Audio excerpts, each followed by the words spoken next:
Okay, hello YouTube. Good stuff. It likes me. Alrighty, good afternoon, folks. Welcome to Smudcast number 563. Bridget, trans identity finally leaves behind the character's harmful trap origins. I have to shorten the title because that person who writes the articles, well, they don't know how to write articles. They're too long. And if you know anything about writing articles, and this person apparently has written over 1,000 articles on The Gamer, would know that that is a bad SEO practice. But hey, what do I know? I'm just a web developer. Anyway, thanks for tuning in and welcome OtakuDaikun. We wanted to say hello to you and thanks for popping in. We appreciate it. Awesome. Thank you. Okay, so should we introduce all ourselves? I think we all know who everyone is. There's a link in the description for OtakuDaikun's channel. There's also a link for the article if you guys want to read that yourself. I'm going to be reading it. I'll be taking turns with everyone else.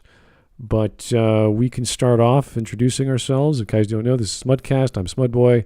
We look at articles, YouTube videos, and anything under the sun that people recommend to us, and we criticize, analyze, make sure our geekdom lore is up to par, if it matches up, or if the person's just bullshitting. And we have fellow geeks on board to cover up my holes when I don't know everything, and that's why we have OtakuDaikun on, because they know a heck of a lot more on this topic than I do. The topic is related to Bridget in the Guilty Gear series, and that's been going on for at least, 15 years now?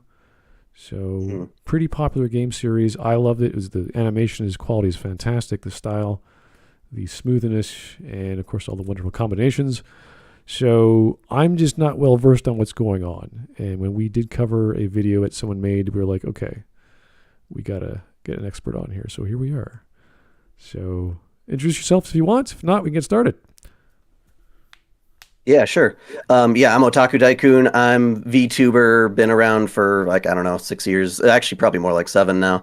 But started off initially talking about how I just hated censorship with anime and games. So I wanted to make sure that I had a voice at the very least from people who were like, oh, this is good, this is positive. Be like, no, this sucks. And kind of turn into there. But I talk about a lot of stuff. I like to try and do lore of certain shows. The big one being like Fate Stay Night. But for this particular case, we're looking at this branched off from initially localization, which I made a video on, and which recently people are complaining that localizers are essentially injecting their own interpretation of the story rather than sticking to what the Japanese said. And so when this character Bridget came out as trans, the first thought most people had is, was this the localizers doing or what? Right, and it sounds as if it is the localizers doing that's causing this to be an issue, because in Japan they don't like the whole, not just gaming culture but manga culture especially, they don't really care about too much what the censors say so long as they can get published. And it's kind of this weird thing. We don't care what this group says unless it's on a certain channel for an anime, then they have to adhere to those standards. And it's been that way since, I think, the inception of manga. Like, people are free to make any stories up they want, draw any pictures they like, and it's up to the publisher to determine that. But if the publisher doesn't want to do it, they just go to another publisher and they let them do it. So there's always that extra week you have to wait for the anime manga version to have the uncensored of whatever you wanted to watch and read.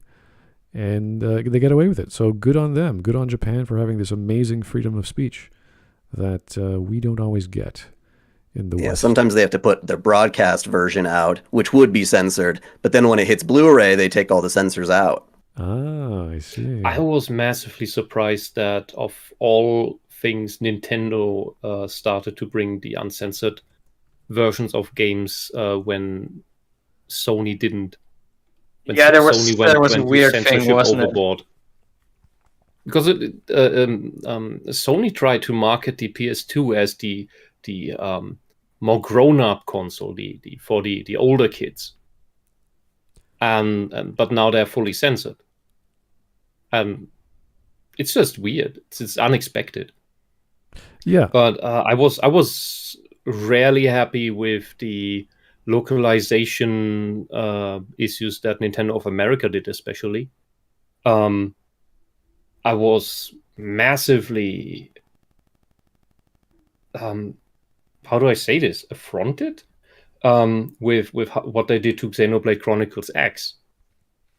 They even took out the boob slider in the character creator. Yeah, that too. Yeah, they redesigned most of the clothes for the characters. Like that is a special level of effort for alleged Western sensitivities, which don't exist. Not this way. These are just our censors, our politicians, our ideologues, but it's not the masses. It's not the actual audience. It's not the market that wants this. Yeah, there's no way. That's just what these people tell the Japanese, that these are Western sensibilities. They're not Western sensibilities. We, the West, we like the Japanese products the way they are, because that's how we grow up to them. We want them because they are the way they are. Yeah, and they're so wacky and crazy and free. Like, there's no way the West would produce a product like interspecies reviewers. Like, it just wouldn't happen. You know? And then you watch the show and you're like, oh, this is actually kind of wholesome, even though it's about, reviewing a brothel or brothels. And it's clever and cute, and it's not just pornographic, which is great because you want some substance in your stories. So you appreciate that, and then you wait the extra week to get the uncensored version. It's no big deal. No one's offended. The Japanese have a long time ago figured out how to make ecchi and hentai wholesome at the same time. It is. I don't think the West has the West ever succeeded in that. Oh God, no. What, wholesome porn? I don't think so. It falls into archetypes. It's always like that, like, ooh, you want to get down with me? Kind of like, that's like, it's all like really corny, like pre-scripted stuff, I guess. But there is a form of localization that you can do right, and it's an example I've brought up on Smudcast a few times. That is how the German branch of Nintendo localized Secret of Mana. And they didn't change anything about the story. They didn't change anything about the characters. But they changed a lot of the creature names and character names in a fashion that fleshed the world out. In the original, it was just enemy the Wasp, enemy this tulip thing. I don't know. I don't remember what it was in English. Or you have the boss, the Lich. And in the German version, or the what was it? The first one. What's the name of the insect in English? Secret of Mana? I forgot. Oh, rabbis. The mantis. Oh, sorry. Not the mantis. So it's just mantis in English. And in the German version, they got creative with the names. The flower thing became the vampire tulip. The wasp became the thorn wasp. The lich became Tantalus, a play on Tartarus from Greek mythology. And the mantis was a play on words that made the German word for mantis is Gottesanbeter, which means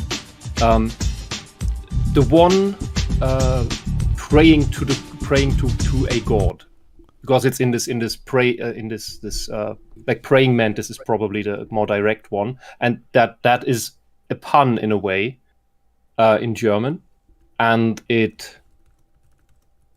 changed that to the praying, the scythe prayer. So it's the Sichelanbeter, it's praying to the scythe, and it did a lot of this with all these creatures that you had in the game, often putting puns in that you don't really get as a kid right away, and it just felt more magical. When I played it on an emulator, the English version, I thought this feels flat somehow. Yeah, back in the 90s, we had, well, at least in the West, in Super Nintendo games, we had Ted Woolsey from I think, Square, who was doing Chrono Trigger and Final Fantasy VI. I'm not sure who did Final Fantasy Tactics, but that was also a very good translation, which simplified a lot of the ideas, the concepts of Japanese folklore and Final Fantasy Tactics to gods and what have you.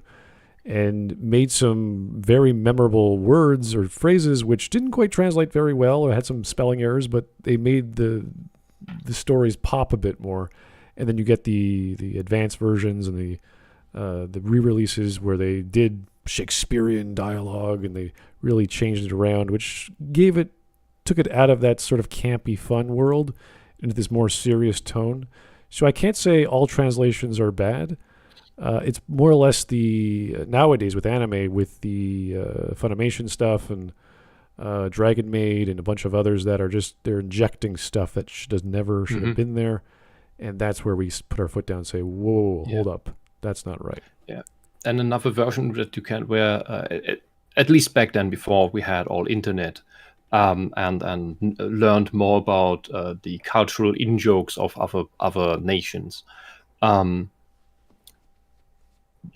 had a localization of Married with Children, Al Bundy. Okay.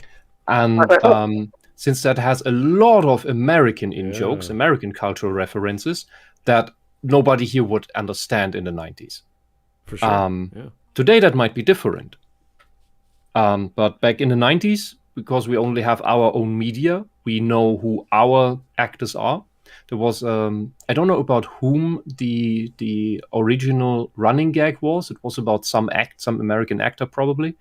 And in the German version, that running gag was replaced with Klaus-Jürgen Wusso, which is a German actor.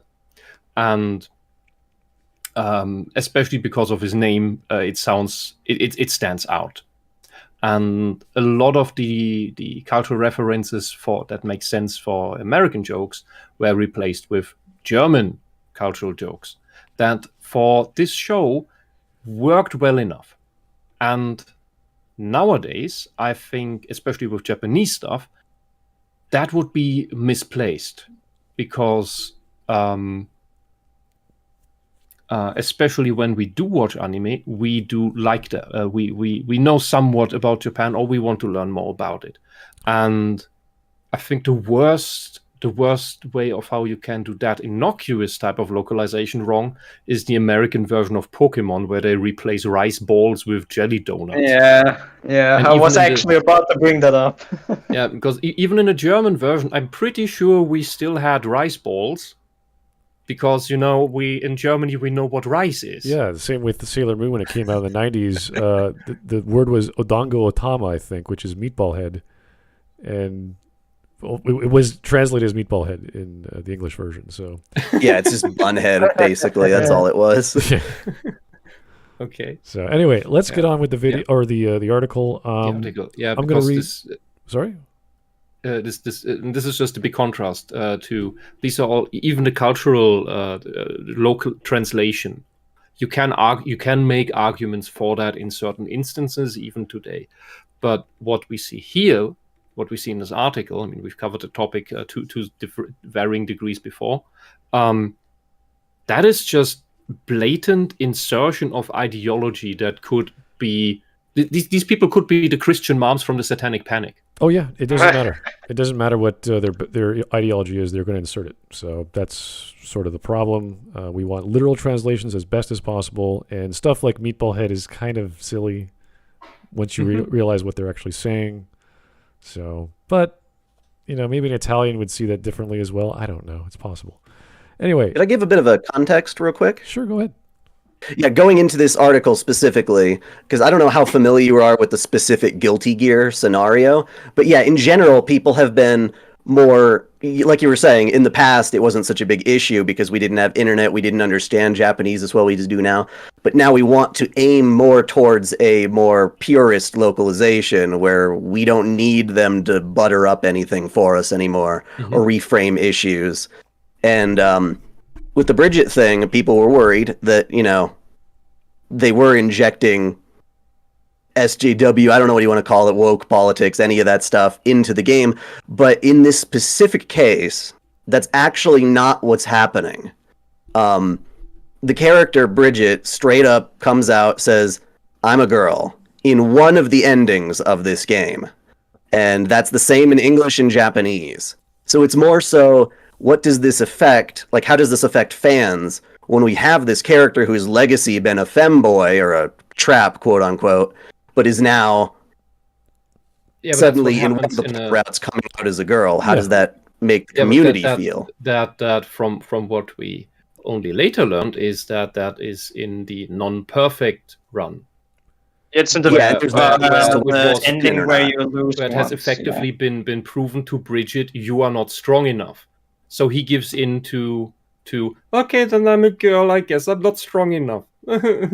That's not the best ending. Well, that's how people are interpreting it. I don't know if we can say that is definitively the case, but it is. Fighting games, it's made usually enough way that people have various interpretations. In fighting games or games with several endings in general, it's usually only the good endings that are considered canon. At least until the next game comes out that tells you how the story for everyone else progressed. Right. This is for clarification. With good ending, you mean the flawless ending, right? Where you never lose. Well, this is a bit more lore and player agency to get a better ending than, let's say, the character of Poison Ivy from, I think, Final Fight, where it was always just left up in the air. The Japanese creator didn't really care until the American or the Western audience was like, what's going on here? Who is this person? Are they female? Are they male? And I don't remember what happened at the end, whether the creator buckled down and said, yeah, he is a guy or whatever.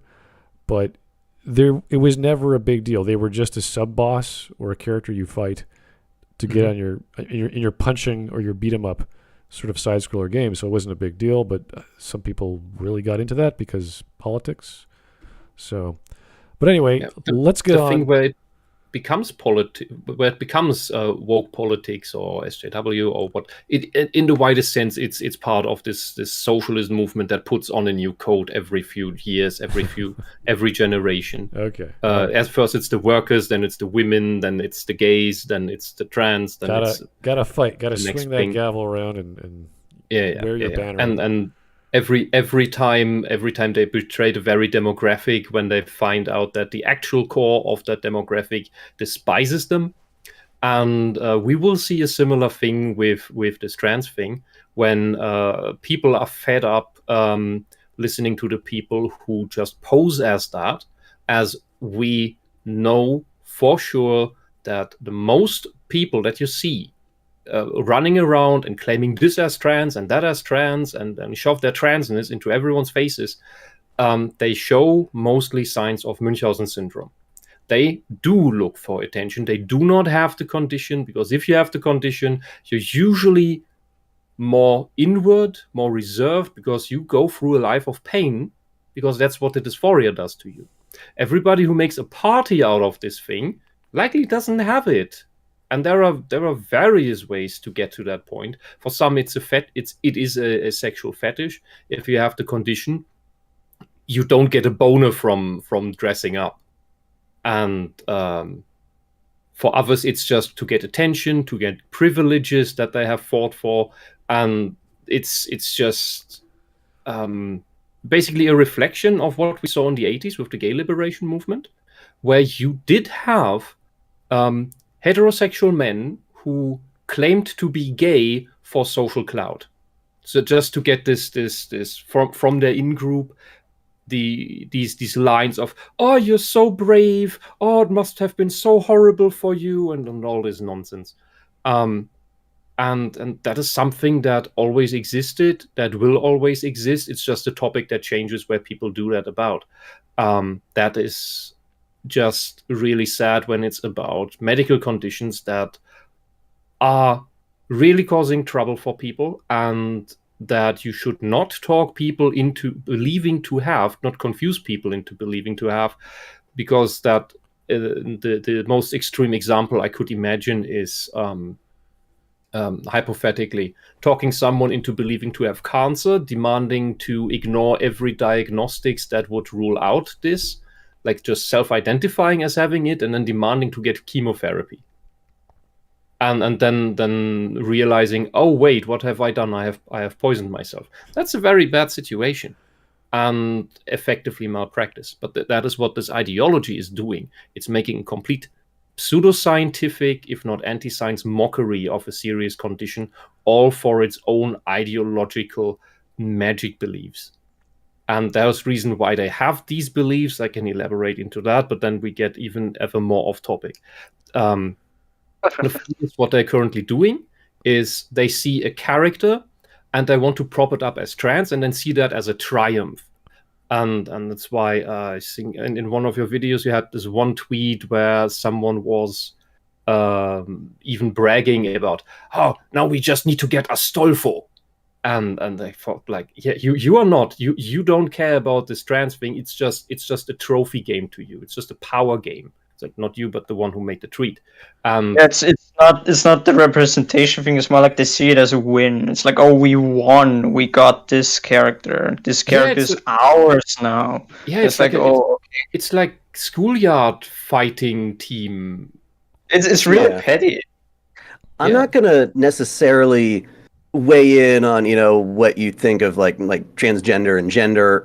In general, if you think that's like healthy, whatnot, that kind of thing. But yeah, I do agree in this case that with the character, there's a certain group of the community with an attitude that says this is a win, which is not fair, because that's what I'm concerned about, is how fans feel about this. This is a character that they liked, and now something's going through with their character and the way that they're written, and I think they have a right to wonder, well, is this canon? What exactly was the director's intentions? We don't have a clear statement on the creators of this character, and here we are having this war on social media off of a fighting game story that's really short. Oh yeah, and I don't take offense to that. Like, there's people are massively confused about this topic all over the place. The actual science is barely getting out anymore. Within science, medicine, you have tons of activists who are threatening to saw off the chairs of people who don't say the right things. In sexology, for example, which is a topic that is more closer to this this topic. People are afraid to say what the science says, what the data says, because they have all these activists at their necks, breathing down their necks. And I'm talking from the position of actually having this fucking condition and dealing with it in some way. And I can tell you, it is not fun in games. It is not a party, and it is not something to be proud of. It is something you deal with, and then you want to forget about it. You don't want to be reminded of it, and that is pretty difficult when there are people running around to say, no, everybody needs to know that you're trans. Everybody needs to know. So that naming is evil somehow, but revealing that somebody actually is trans is somehow not. That doesn't add up, for one thing. And in regards to Bridget's backstory, as far as I understand it, that is not someone who would in the end come out to be trans if we map it along what we know about the science. If you make a fantasy story where things work differently, all right, you do you. But if we go by what we know about this condition, Bridget grew up as a boy, had a twin brother, all right. That boy would not later on magically decide to be trans because he was raised to wear girly clothes. That's nonsense. That doesn't happen. Either he had dysphoria from the get-go, or he didn't. If he's a femboy, he's a femboy. Then he's fine with his biological sex. I mean, trans means that you have a full body phantom limb that you want, that is basically like, since we're talking fighting games, that basically your character loaded the hitboxes of another character. You will make the right movements, it will look right, but you will feel out of place all the time, like you're out of phase. And what happens with the hormone replacement therapy is that your brain normalizes, and thus this phantom reduces mostly. It's surprising because most of there are not many changes in the body, but within a month, this whole dysphoria feeling goes down by like 80 to 90% roughly. You will still have it in certain obvious places, more obviously, but in general, it's manageable after that. anything else is effectively bonus in order to help you pass. All right, Wisp. Thank you so much for that wonderful history / psychology / video game knowledge. We're gonna get started with the article here. Before we do, though, I have to read That out was something I wanted to add, like before we start. Just a short thing. Just a short thing that I wanted to add is because Wisp touched on the Bridget backstory thing. Though I think at this point that the Bridget situation is like not only with how messy it is, I think it's also really bad writing, because now in hindsight, if you really think about it, the parents did a 50-50 on which of the brothers they would like raise as a girl, and now they magically picked the correct one. Like out of the two boys, they chose the boy that actually wants to be a girl. That is really weird writing in hindsight, isn't it? Because it's just they accidentally got the boy right that is actually trans. That's so weird.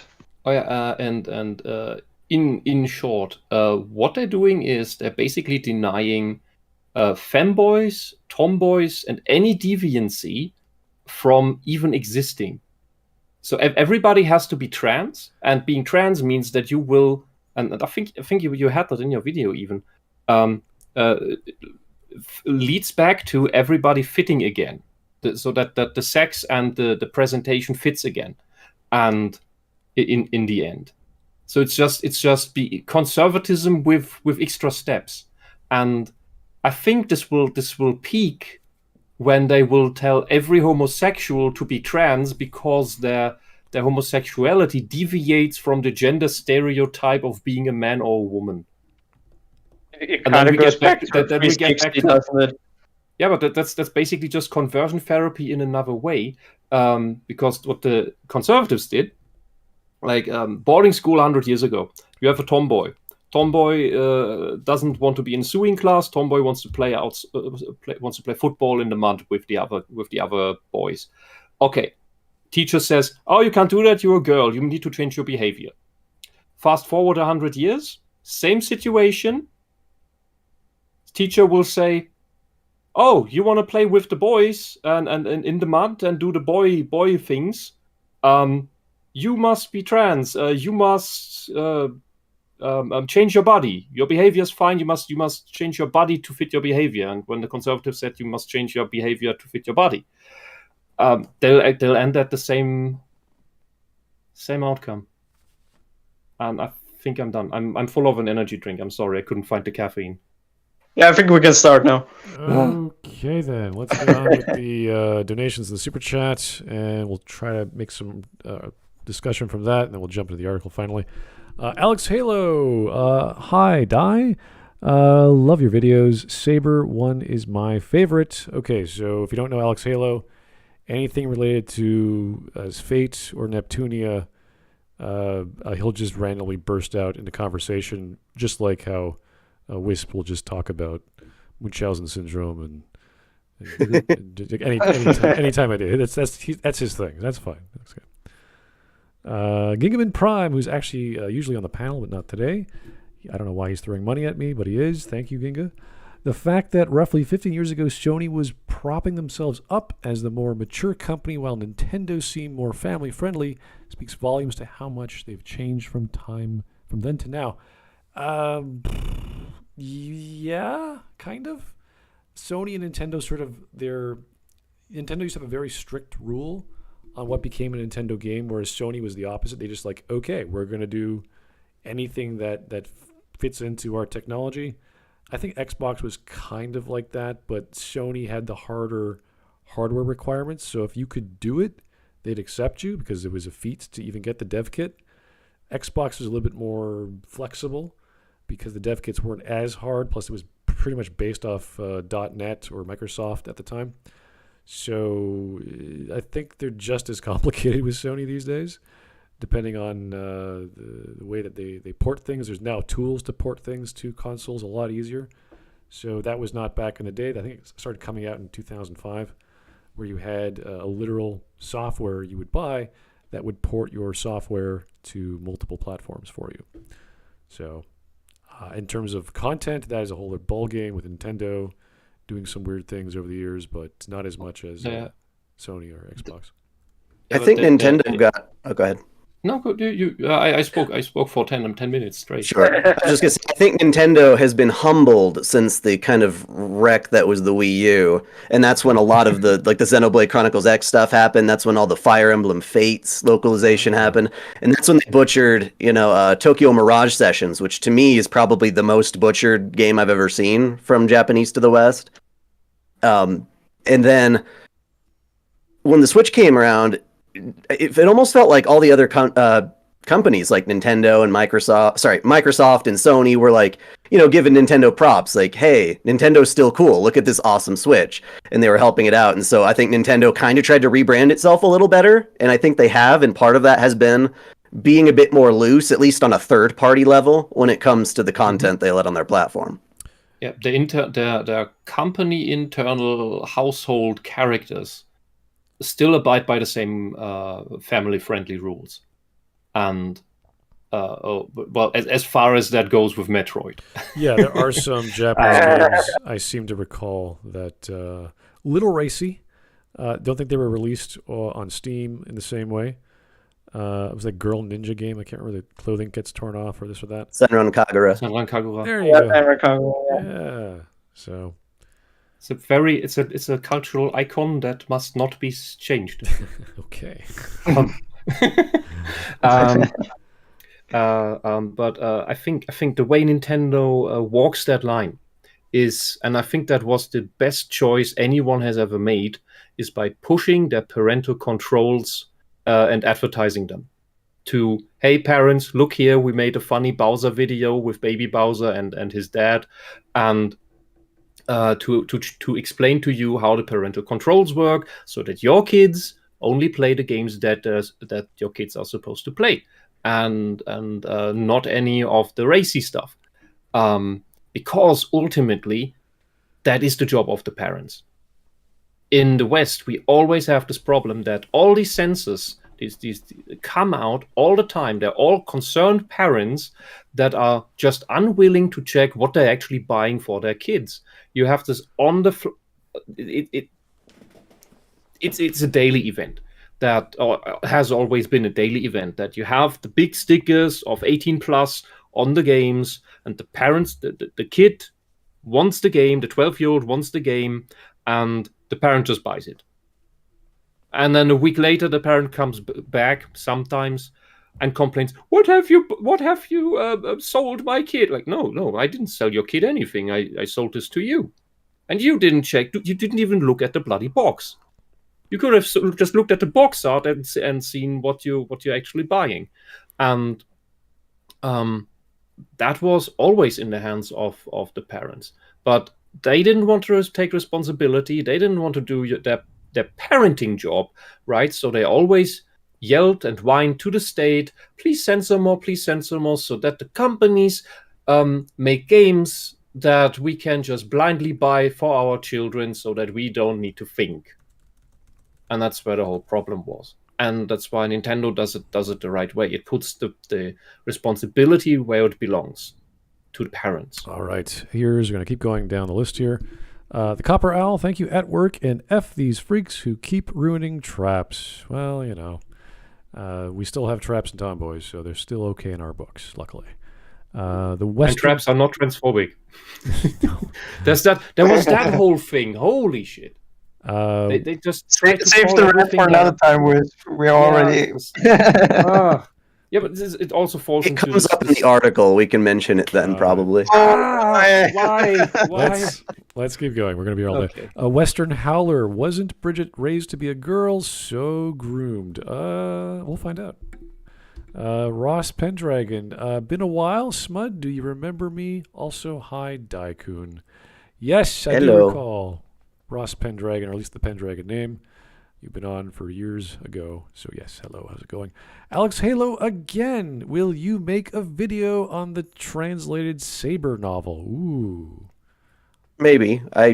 Yeah, we can leave that discussion more onto my channel. Maybe. Okay, good enough answer. One more from Alex Halo. I mean, are you going to make, not will? Oh, okay, are you? Yeah. You will do it. Okay, and again from Rone Hushin, also another very big anime fan on the channel. Poor Bridget is just another example of poor or intentional mistranslations. IMO. Okay. I do want to clarify on that one, though. Again, the Japanese version and the English version are almost identical in terms of at least this one scene where Bridget comes out and says, "Oh, it's calling me a cowgirl's fine because I am a girl." That is the same in English and Japanese. So it's one of those things where, for once, you actually have to ask the Japanese creators what the hell they're thinking, too, if that's an issue you take. All right. The only thing regarding translation that I can think of is that in the bio of the character, the English bio uses her, I think, and she. When talking about, like, it says her birthplace, I think, or her parents, and I think the Japanese bio does not say her. Mm-hmm. And then their English website has a version that doesn't use pronouns at all. It just keeps saying Bridget. The English website has nothing. It just uses Bridget. So that's one weird thing regarding translation that I can think of. But like in game, it's the same, I believe. I think in general, that is the best way to address a character you want to have. You want to be ambiguous for the fun of being ambiguous. Mm. You do the Hideyoshi thing. You just say Hideyoshi. But with we have two layers that can happen, and that is the intentional mistranslation, and then you can get the intentional misinterpretation of what there is, regardless of whether the translation was accurate or not. With that one yaoi manga where they just interpreted it as a trans thing. Yeah, that is the other version of that. All right. Personally, go ahead. Yeah, I think we can finally begin the article, and then we could talk about it, argue about it. All right, great. So I'm going to read a paragraph or two, and if you guys want to take after me, that's fine. If not, I'll continue. Here we go. Gaming. This is from Jade King, just so you guys know who she is. Gaming still has a lot of baggage when it comes to femininity. Okay. The medium Does that... it? Sorry? Does Come on, it? Whisp. The first sentence. Give me a break here. Are we okay? Can we continue? Okay, good. The medium that largely focused on an audience of straight white men. Okay, now I see the problem. Oh, we're going into Yahtzee territory where the Japanese are all white people because they look white in persona. Yes. Oh dear. Oh no, I remember that. I remember that. No. For its early decades has become one of the most diverse forms of media in the world. Thank you. Such progress has different ethnicities, sexualities, and genders welcomed into the fold as the toxic echo chamber becomes more tolerable. Okay, so Japanese good. That's so backhanded. Yeah, well. That's so backhanded. I feel like I'm reading an article from like 10 years ago with Anita Sarkeesian's website or something. Yeah. So I'm supposed to believe that this person's actually into games and likes games. She wrote 1,000 articles. If you were, I believe that because she's not. This person doesn't have time to play video games because she's writing propaganda all day. Don't they get paid per article? Is that why she made 1,000? I have to imagine she was part of this. If she was hired, like, I don't know, 5, 6, 7 years ago, there must have been a darn good reason, because if your only other credit is I'm a fangirl of She-Ra and the fan flicks of She-Ra. Wait, the old one or the new one? The new one. The She-Ra. Yeah. Like, there's probably not. Those are probably art writing talents you want to put on your blog or gaming site. So my point is, if you really had problems with these things in video games, how could you have been playing video games for the last 20 or 30 years and stand it? But wouldn't you have done something else instead? I would at least hopefully link to your CV or some other stuff that is professional, not I'm a fan of this romantic pairing in this cartoon. You're like, okay, that's something. I guess a hobby or something. I don't know. Seems a bit awkward to talk about, I want to join this website to write about gaming. You're like, oh, Well, the idea that gaming has moved on from what straight white men like is just another form of echo chamber, as far as I see it. Because there's different demographics. It's like, yeah, you made a game that appeals to maybe a more feminist perspective. That's great. And then there's still games for other people. And I think that's what it comes down to. But acting like all of a sudden, oh, we've gotten rid of that is kind of like, it's almost like the journalist narrative. I see. Yeah. It's like gotten rid of that sounds like, ugh, the thing where this culture this media came from is so disgusting. But good, we have it in our clutches now. Yeah, this is the because there reshape it to our super niches needs, that our niche that pretends to be the mainstream. Yeah, there was that game recently that they announced at a Sony State of Play. I think it was Project Eve, I think it was. And it had this, it's a Korean game with, sort of big busty anime type chick kicking ass in a bodysuit. Game with the female character where there's like insane jiggle on her ass. Is that the one? I think I remember that name. I don't know. Yeah, maybe. But it was kind of Bayonetta style, just another hot chick kicking ass. It looks like the kind of game that I would want to play. But then I think it was, God, was it Destructoid? I don't know. They were saying like, well, this design is outdated. People don't like that kind of thing anymore. I like this game Forspoken much better, which I guess was also in the State of Play that had like a black woman doing stuff. I guess it looked like it could be a fun game. But as far as I can tell, when it actually comes down to sales of the video game and what people actually like, that's how you judge it. I don't necessarily think people agree with those news articles. The time when people won't like slim, fit, busty women kicking ass is probably when our species is dead. Mm-hmm. Wasn't Xenoblade Chronicles 2 one of the best-selling Switch games? Oh yeah.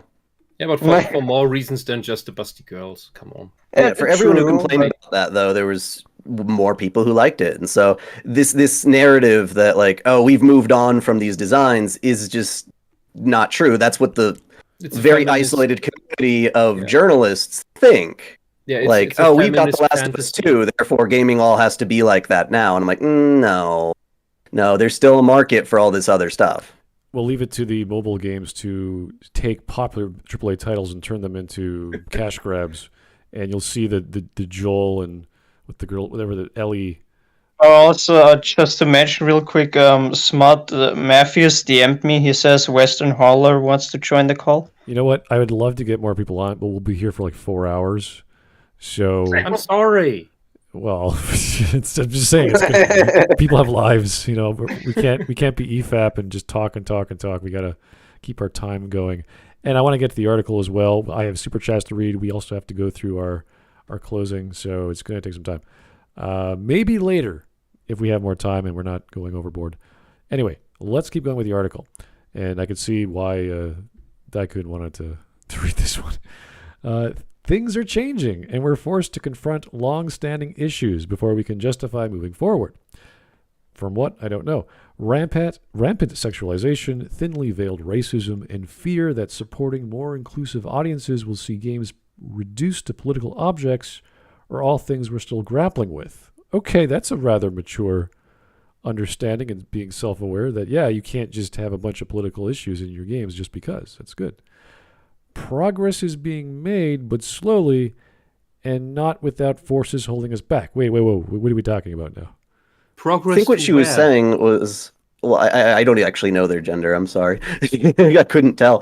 I'm assuming she, but yeah, I think what they were saying is they don't like people calling out inclusive games as just political checkboxes. They're like. Really? Like, because that's what it's like, oh, you put a gay person in? That means you made it too political. They're going against that narrative. Yeah, but that's because the activists went overboard in making it just that way. They just made these very shallow token purse puppies to shove into our faces. Yeah, but that's... to be all quirky and there's nothing behind that. They're just there to be... The gay character is there to be gay. But that's the catch-22 that these people standards they never adhere to. It's like, oh, it can't be too gay, it can't be this form of gay, or else you're doing something bad. It's never enough. People are uncreative. Their quality sucks in general, and they don't know. Maybe that's part of why they don't know how to write these things in the first place. We talked about the emotional immaturity of these people, where they basically can only understand relationships as sexual. And on the other side of the planet, we see the Japanese writing gay stories with actual human beings. Well, it's like that makes sense, that feel like real people, and that these people are these activists are incapable of doing that. Yeah, it's like the outcry of the Persona 5 two flamboyantly gay guys hitting on, I can't remember the supporting cast. Ryuji? Yeah. Like, that was a joke. It was clearly for comedic purposes, and they took offense to that because that's so stereotypical. But it's like, it's a joke. I know gay guys like that. They exist. It's a joke. There are very cartoonish people out there, and they are obnoxious. Some of them are really horrible. Some are hilarious, and some you just want to. You better have a pitchfork to keep them at range. Yeah, it happens in the city, then it happens on the beach vacation scene. Yeah, that one is so confusing because I played both versions of Persona 5, and I look back at the old one, and those two guys actually probably fit the bill of trans more than anything, because they're just straight up saying, I'm a girl, like, we're girls on the beach, and it's like, that's how they were saying. And I think somebody was upset that, like, almost on the localization, that these people calling themselves women would be predators, and they didn't like that. So in the localization, they just made it really confusing. It's like, well, now what exactly are you? I don't even know. Oh, we're cosplaying, we're doing this. It's they made them cosplayers. That was so weird. Oh, there is this part of so I haven't played the Persona games, so I can't, and so I don't know the scene itself. But on the scenario you describe, there is a certain type of gay people that they're extremely flamboyant. They're not trans, but they're playing the women stuff on a caricaturist level. That's perfectly fair. I get that. Yeah, and you often see them also engaging in drag. Drag is something that people with dysphoria tend to not really like, because it's this caricature. Because you don't want to look like a man in a dress. Well, you want to pass. Then there's Lala. There's this joke about Lala is the drag character. The actual drag character. Yeah. And everyone actually likes her. Like, she's a fan favorite character. Yeah, and everyone likes her. That's why there's this joke about not getting your if you want to learn to pass, if you haven't taken any transitional means yet, or even when you start to, don't get your makeup advice from drag queens. Well, that's the another stereotype which they seem to be fine with, because for whatever reason, traps to give you that. They have good stereotypes that are positive as opposed to negative ones, but that's a pretty negative stereotype to have the drag queen proprietor of a cabaret bar or some seedy place downtown in the red light district or something. So that was fine, but two guys hitting another guy, can't do that. That's bad. Too funny. Can't laugh at their expense. It's like, why not? It's a game. Anyway, progress is being made, but slowly, and not without forces holding us back. I don't think this will change, at least not for a long time, but the steps being taken by games like Guilty Gear Strive give us hope for the future, more specifically characters like Bridget. Okay. And I think Strive came out last year, or was it this year? I can't remember when it came out. I don't know. I think there's a second version of Strive I think we got, but that came out this year. So anyway, yeah, they're giving DLC characters. Oh, okay. And there's this very, very sinister and foreboding line. Is this progress is being made, but slowly, and not without forces holding us back. So there is a goal. This stuff that they do is intentional. Yeah, but this is nonsense. And it's not a slippery slope. That's nonsense. No one is telling the Japanese creators to do X or Y. They don't give a shit. They're going to do whatever they want. Oh, they try to do it through Sony, but that's another story. Yeah. But just from the perspective of the activists, they want to get somewhere. That's not a slippery slope. That's salami tactics. I do feel, they want to get somewhere. They're not necessarily telling us what. It's probably some undefined utopia, but it will just get more and more extreme. There's this mentality on the Western end that Japan is creating trans characters and doing all these trans things, but they they don't realize it, and we need to teach them. There's this kind of colonial ignorance or arrogance about it that I've seen. So I think to an extent there is pressure from the West on Japanese creators, and certain Japanese creators are standing up to it. I think we briefly had that, I think it was 1 or 2 Smudcasts ago, where they had like the meme on the screen with like Naoto from Persona 4 and Chihiro from Danganronpa, where they said that the characters are written to be trans, but the Japanese don't understand it or something like that. Like that. Does anyone remember what I'm talking about? Yes. Yeah, I do. It's horrible. And the joke is that the very same people who write this, who make this nonsense up, try to put their headcanon try to make the real world become the same as their headcanon is. Are the same people who complain about cultural imperialism, cultural appropriation, but it's okay when they do it, because they can impose their nonsense headcanon, fetishism, pseudo-magical, esoteric gobbledygook onto other people, so that they will make the stuff that they like and that they like to jerk off to. The entire thing... what did I want? It's late, sorry. Go on. Okay, all right. A fun tidbit along with that is Ken Akamatsu. He's the mangaka who made Love Hina. Yes. And he recently has been showing that Western pressure has, in fact, affected people's creative freedom in Japan. So he's running for office, he won, and now he's speaking out in Japanese government to try and push back against sort of a Western thing. So there is that pressure, and we tell ourselves sometimes, well, Japan is safe, but I feel like we kind of have to talk about it, because otherwise it won't be for too long. Yeah, it looks so right now. And it is socialists that are behind this. They are making their first moves. They have these ESG scores already in Japan that makes companies do weird things. And there was one part of Tokyo city government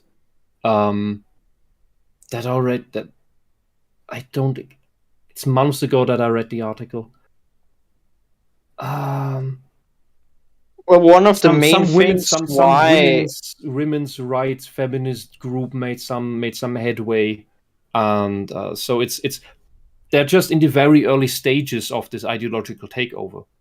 Well, one of the main things why they feel this Western pressure is, well, first of all, because they're being told that that's what we want. And also because the Western sales of all these games are getting, like, they're surpassing the Japanese sales.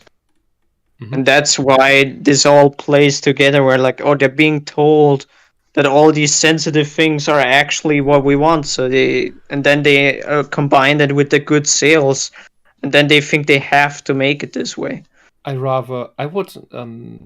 We've seen the activists do all these actual hate campaigns. They like to call everyone haters, but they're the ones who do the actual hate campaigns, who call for boycotts and who harass people. I would rather suggest that people write letters of support to Ken Akamatsu from the West to let him know we're happy what he's doing, and that these Western sensitivities aren't Western sensitivities, but just that of the very same activists that he is fighting in Japan. Yeah, don't let the West speak for you, because you are the West. We're all the West, so it's like we're not all in this united front against that. Yeah. Yeah. These are not our sensitivities. We want the stuff that you make, and not the stuff that these people who claim to speak for us want to give us. I think I actually recently saw something like this in the Japanese Discord, where they actually are trying to like get the word out that it's not the West, it's like a specific fringe group, and that there's actually more of us that are like them in terms of fans, and they're like trying to get the word out to other Japanese people that it's not all of us. That is good to hear. Well, I don't know what's on your guys' companies screen. have died by going too deep into pandering to this ideology. That should tell you everything about how lucrative it is. All right. So I don't know if what you guys have on your screen, but I have a related post, so this could be different from whoever's. Yeah, I just saw the related post for the Shira Princess Prom episode will live on in our gay hearts forever. Yeah, so that was written by Jade King 2 weeks ago. So yes, she is definitely a She-Ra fan. 2 weeks ago. Are there other authors on the Gamer? Is it just her? There's another article on the right saying Cullen should have only been in Dragon Age Origins, which is like, oh my god, let's not attract the BioWare fans to these articles because that I don't know why. Maybe I'm just in Canada, and Canada gets all the BioWare freaking tags from Twitter. That it's always BioWare Dragon Age is popping up this past few months. I don't know why, but that's just me. Anyway, let's continue. Guilty Gear Strive confirmed earlier this week that series veteran Bridget is transgender. Okay. This has been part of a complex headcanon for years? No. But the continued use of masculine pronouns and the narrative's unwillingness to explore this aspect of her character meant nothing was ever satisfactorily confirmed in the canon. This is a complex sentence. But that is contradicting the first line. Well, because if it was always male pronouns, then the character was not transgender. Then it's a retcon. Well, this is the meme thing that I brought up earlier, where like they see the trap character and they're like, well, actually, it's written to be trans, and the Japanese don't understand that. It's it's that thing again. I think they'd argue the character understand that very well. Sorry, go on. Oh, sorry. I was just going to say, they argue that the character is actually a trans egg, which is the term I heard. So it's someone who's in denial, who hasn't come out yet. Or, basically. Daikun, have you ever looked into what this egg culture is? Egg culture? Really. I probably never turned for it. It is actually fetishist groomers who try to tell young people, usually early puberty, to make them believe that they are trans, and once they have accepted that and started transition, they will call that having cracked the egg. Exactly. Yes, it's like we knew all along you were trans, but you didn't. It's like what? Yeah, that is just absolute it's condescending. Cultish abuse. It's cultish abuse. Yeah, it's really, really bad. Like all the egg stuff is just, I'd rather stay away from that. All right. Raised in an English village, Bridget was brought up as a girl due to a local superstition that twins born of the same gender were bad luck, but was or has remained in girl mode well into adulthood. What does that even mean, girl mode? Yeah, that's really vague. Wasn't I remember with the design of Bridget, at least the headpiece had a little symbol of Mars on the forehead there? Yeah, it was the arrow or whatever that people was like. Yeah, not that it's very noticeable, obviously, but in a fighting game, little details like that's kind of cool. Like you look at that, like, all right. Yeah, well, yeah, and now the new headpiece is the arrow and the mirror together, so it's an androgyny. Oh boy. Yeah, is that is that just an extra skin, or is that that's the new design? That's the standard now, yeah. Yeah, what we're looking at right now is the combined symbol, and that's just the new outfit for Bridget. Straight up, just the whole new design. All right. So her parents believed this superstition, so she came to wear feminine clothes, use she, her pronouns, and presented herself as a cis woman? No, as a cis woman. Cis women. However, Bridget became an army. How many women? Yeah. How many women is Bridget? I think she got her pronouns confused. Okay. However, the audience and several other characters knew she was born male, and she was referred to by he, him, or other masculine titles on occasion too. Okay, back in the day. Why would she? What? Oh God! Now I'm getting confused. So why would Bridget refer to him or herself by female pronouns? Nobody does that. Who speaks in the third person about himself? They're misrepresenting the actual backstory here, kind of like horribly simplifying it from what I looked into, because I guess the idea was, they live in this superstitious village that thinks if you give birth to twins of the same sex, I think sex in this case Or better one of than them gender, dies. then it's unlucky. So therefore you have to either get rid of the kid, exile the kid, or kill them. And so it wasn't so much that the parents believed the superstition, but they didn't want to give up one of their kids. So they said, we're going to raise this one as a female. So Bridget was actually raised to convince everyone else that this is a woman, that we didn't have birth to twin males. We actually had a daughter. And so that's how it was. Mm-hmm. Yeah, and then later on, Bridget noticed that even though she didn't mind being raised as a daughter, her parents felt like shit because they were telling a lie. And so Bridget went on this campaign throughout most of the Guilty Gear games to go around and become rich and successful as like a bounty hunter and whatnot, and then tell everyone, I'm a boy, therefore to prove the superstition wrong. Oh, okay, I got this. I thought it was the other way around, where Bridget faked being all happy with the girl thing so that the parents weren't sad about having done this to their kid. It's actually, that is kind of left to interpretation, because it says it's like, I'm acting, or it's like Bridget put on a happy face, but the parents felt guilty.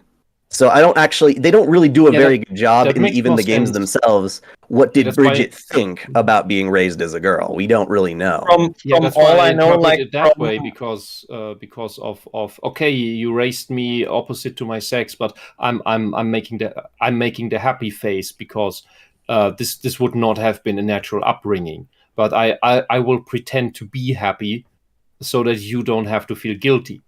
I think that's what made the most sense anyway. From all I know, like up until like Strife came out, the most recent thing with the story was that Bridget already has like forgiven the parents, like he doesn't feel any negativity towards them, and the parents being guilty thing, I think that was actually stated. Okay. So that the end thing is that like both actually acknowledge like what happened, but like both parties do still like they have forgiven each other and they just want to get together. Strive, they're trying to put things on a clean slate. That Bridget is like, okay, I've become rich and successful. I've told the village I'm a guy, but now that superstition is over with, how do I actually feel? Is kind of what Strive's arc is supposed to be. From a guy who dresses like a nun and has a yo-yo as a weapon. It's like, this is totally believable. Okay, good. Yeah, but going on your well, okay, I've done this my whole life. I basically only know this. Figuring things out from there, that I can imagine is difficult if you run by this. That is actually stuck with Bridget, because this was mentioned by a couple of people. Because the basic setup of twins and then one being raised as the other sex, basically being conditioned. We had experiments like that, and not just the John Money experiment, but all of them went the same way into the abyss. They all ended with massive psychological damage, trauma, and suicide. So that's why this is a fantasy story. Under normal circumstances, the whole Bridget thing probably couldn't work. It would probably end badly. Yeah, it's very, very, very weird, and that's why Ken, what you said is that would make the most sense. That for some reason this twin was gay, femboy, trans, dysphoric anyway, or something. I don't know. Yeah, like they accidentally got the twin right. Like imagine this scenario but they picked the other twin. Yeah, but that's also like, the question. Are the twins are they identical twins or not? Because I don't think we ever saw the other brother. I don't think there's a visual for the twin, but I believe they're identical. Okay, but because of the identical twins, then the other would also extremely likely have this issue. Because is that how it works? From what we know, is it genetic? That's still being mapped out. What we know is there is a broken androgen receptor involved, which is why people with actual gender dysphoria tend to have androgynous features before they transition. That, of course, wanes as you age, but it's still somewhat there. So that's like, yeah, if you want to transition, better do it at 20 and not at 30. You will get better results simply. Right. But the dysphoria will wane just as well. But what the other thing that we have is prenatal hormone levels in the womb. There are things involved like how many male fetuses have been in the womb, because the womb builds antibodies. The mother's body builds antibodies against the Y chromosome that attack the fetus, which creates stress, and then you have all these weird things going on that contribute to anomalies in the fetus in regards to sexual development. This seems to be one of them. But there are certain activists that torpedo any fundamental research into this area, don't want us to put brain scans into the actual diagnostic tools because, and I quote, that would erase trans identity. Because that's all that is to these activists. It's an identity that they can wear like a costume, that they can put off again, and that's not it. I don't know. For me, my afflictions are not identities, or they don't comprise a whole identity. They're just things, they're parts, they're some things I deal with, like the autism. Autism is not an identity. That's something you work around with if you can. There are positive effects, there are shitty side effects, and that's that. All right. It's not an identity. Let's finish. Sorry, I'm starting to ramble. Let's keep going. Back in the day, she wasn't viewed from a strictly queer perspective, but was seen as a ladyboy hiding a penis under her clothes that male gamers could make fun of one another for finding attractive because dicks are scary, apparently. Well, okay, I think it's a bit awkward for kids or guys or young adults that realizing, oh, this is a guy?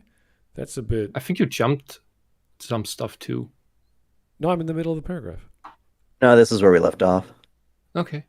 Yeah, so this is anytime you have a question of gender in a video game or story. I could think of the, the Scythe trilogy. I think it was the Thunderhead, third book, where people from Madagascar were both male and female, depending on the time of day. And this was the most bizarre scenario where an entire island of people, because they were fishermen or fish people, or not fish people, but they were part of that culture, that they feel the moonlight makes them feminine, but the sunlight makes them masculine. Nothing physiologically changing. This is their mentality, which would just fall apart within about 2 minutes once you start talking about, well, what does it mean to be a male? Like, what are you doing? How does sports work? How does raising children work? Like, what are you talking about? So the writer was obviously pushing their agenda to a certain degree, but luckily it was a secondary character. But it still makes you go, what the hell was this all about in this story? So there are lots of stories, games, movies that you go, wait a second, that doesn't quite add up once you start. And don't think about how pregnancy works under those circumstances. Well, yeah, anything polymorphic, you're gonna be like, what is this? What is this blob? Like, what do you I don't know what's going on here. Can you please explain that to me? So we need. I liked Rumiko Takahashi's response when she was asked about that, how pregnancy would work with Ranma, and she said, "This is a comedy. Yeah. Stop asking stupid questions." That is quite funny answer. Right. But isn't the main takeaway from this not that dicks are scary, but just that some people are not gay? It's weird. No, I mean, some people just aren't gay. It's that. It's that, as well as people or kids or gamers go like, that's weird. That's a weird thing. Like, I was expecting that. Why would they throw that in there in a fighting game where, what is it? Bridget's good at air combat. I can't remember what her thing is. So it's just a thing that is unnecessary in comparison to other fighting games, which are straightforward, like Ryu's ending, where he's just, I don't care about ceremony. I'm going to go uppercut a waterfall. Like, that's it. That's his character. He doesn't give a shit. So we don't need this extra layer of weird confusion. It's just like, what? Really? Okay. Anyway, it leaned into a trap. No, it was a trap. Stereotype that claims trans people are merely trying to fool people into finding them attractive before their genitals expose the real truth. No. From a fighting game? What? No. This leans into the malicious demonization of the term trap by the socialist activists in order to render it a transphobic slur, which it is Never was one. It never was used traps, for real people. Yeah. Traps are about cross-dressing. Oh, so It was always about fictional characters. It was always towards that specific stereotype, and no one ever used it for a real person. yeah. Yeah, So and there is that's an interesting parallel here, because traps are effectively, when you describe a trap, you talk about someone who's passing, and that takes a bit of effort as well. You can't just rather. Well, it's kind of a self-report from these people, isn't it? Well, Because in a way, that's probably because- how they feel. well, No, we talked about the fit, good-looking, chesty woman character. They hate these because they're more attractive than the activists are. This movement is very largely driven by jealousy and envy, and that's why they try to tear all the stuff down. That's why they protested in it was in London, I think, years ago. A bunch of sloth women protested an advertisement for a gym that showed a well-trained, fit girl, probably early 20s, as an unrealistic depiction of women. Like, that woman exists. What are you talking about? well, yeah. How is an existing woman unrealistic? Well, You're just lazy. This is why there's the Fujoshis who just like this sort of content, and we hear about them on YouTube. And if it's the other gender, they're like, no, we don't care. That's disgusting or not. Well, the Fujoshis they just like the yaoi stuff. Right. And the yaoi shipping. And all. So a cute boy who thinks he's a girl, oh, that's amazing. But if it's a cute girl thinking they're a boy, it's like, who gives a shit? I was recently told by a gay man that all the yaoi manga isn't made for gay men but for women. It's made for the women, yes. Boys Like, love, what? exactly. You're blowing my mind, Yeah. but it kind of makes sense. Yeah. So this is the part of the paragraph that throws me off. Is the last sentence. Like, we're a sick circus attraction instead of an actual human beings. Is she referring to herself? Yeah, Yeah, I I was think about to say, I think so, yes. Yeah, Is but the the offer thing is, trans? So the Jade people King, who make us into circus attractions, that's these activists. Have you ever looked at a pride parade? It's a self-report. let me It's check like- this out. Jade King on Twitter.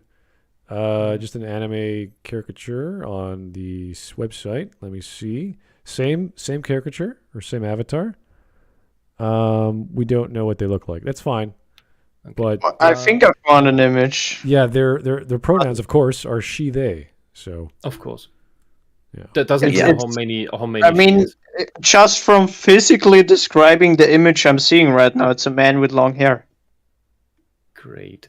Daikun, did you want to say something about the yaoi manga? It's specifically the hate on trap.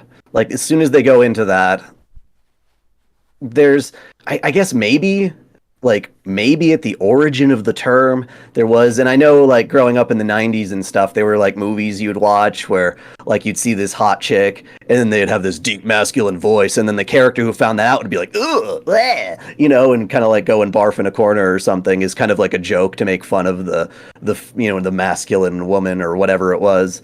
And maybe there was a certain horrendous reaction to finding out that what you thought was a girl is more of a guy than you'd thought. But the fandom has completely, like, anime has completely changed that when you have these, like, idealized androgynous characters that you can never guess their gender by looking at them. You can't tell if they have a penis or not or whatnot. And in this case, the term trap has been owned. People like traps.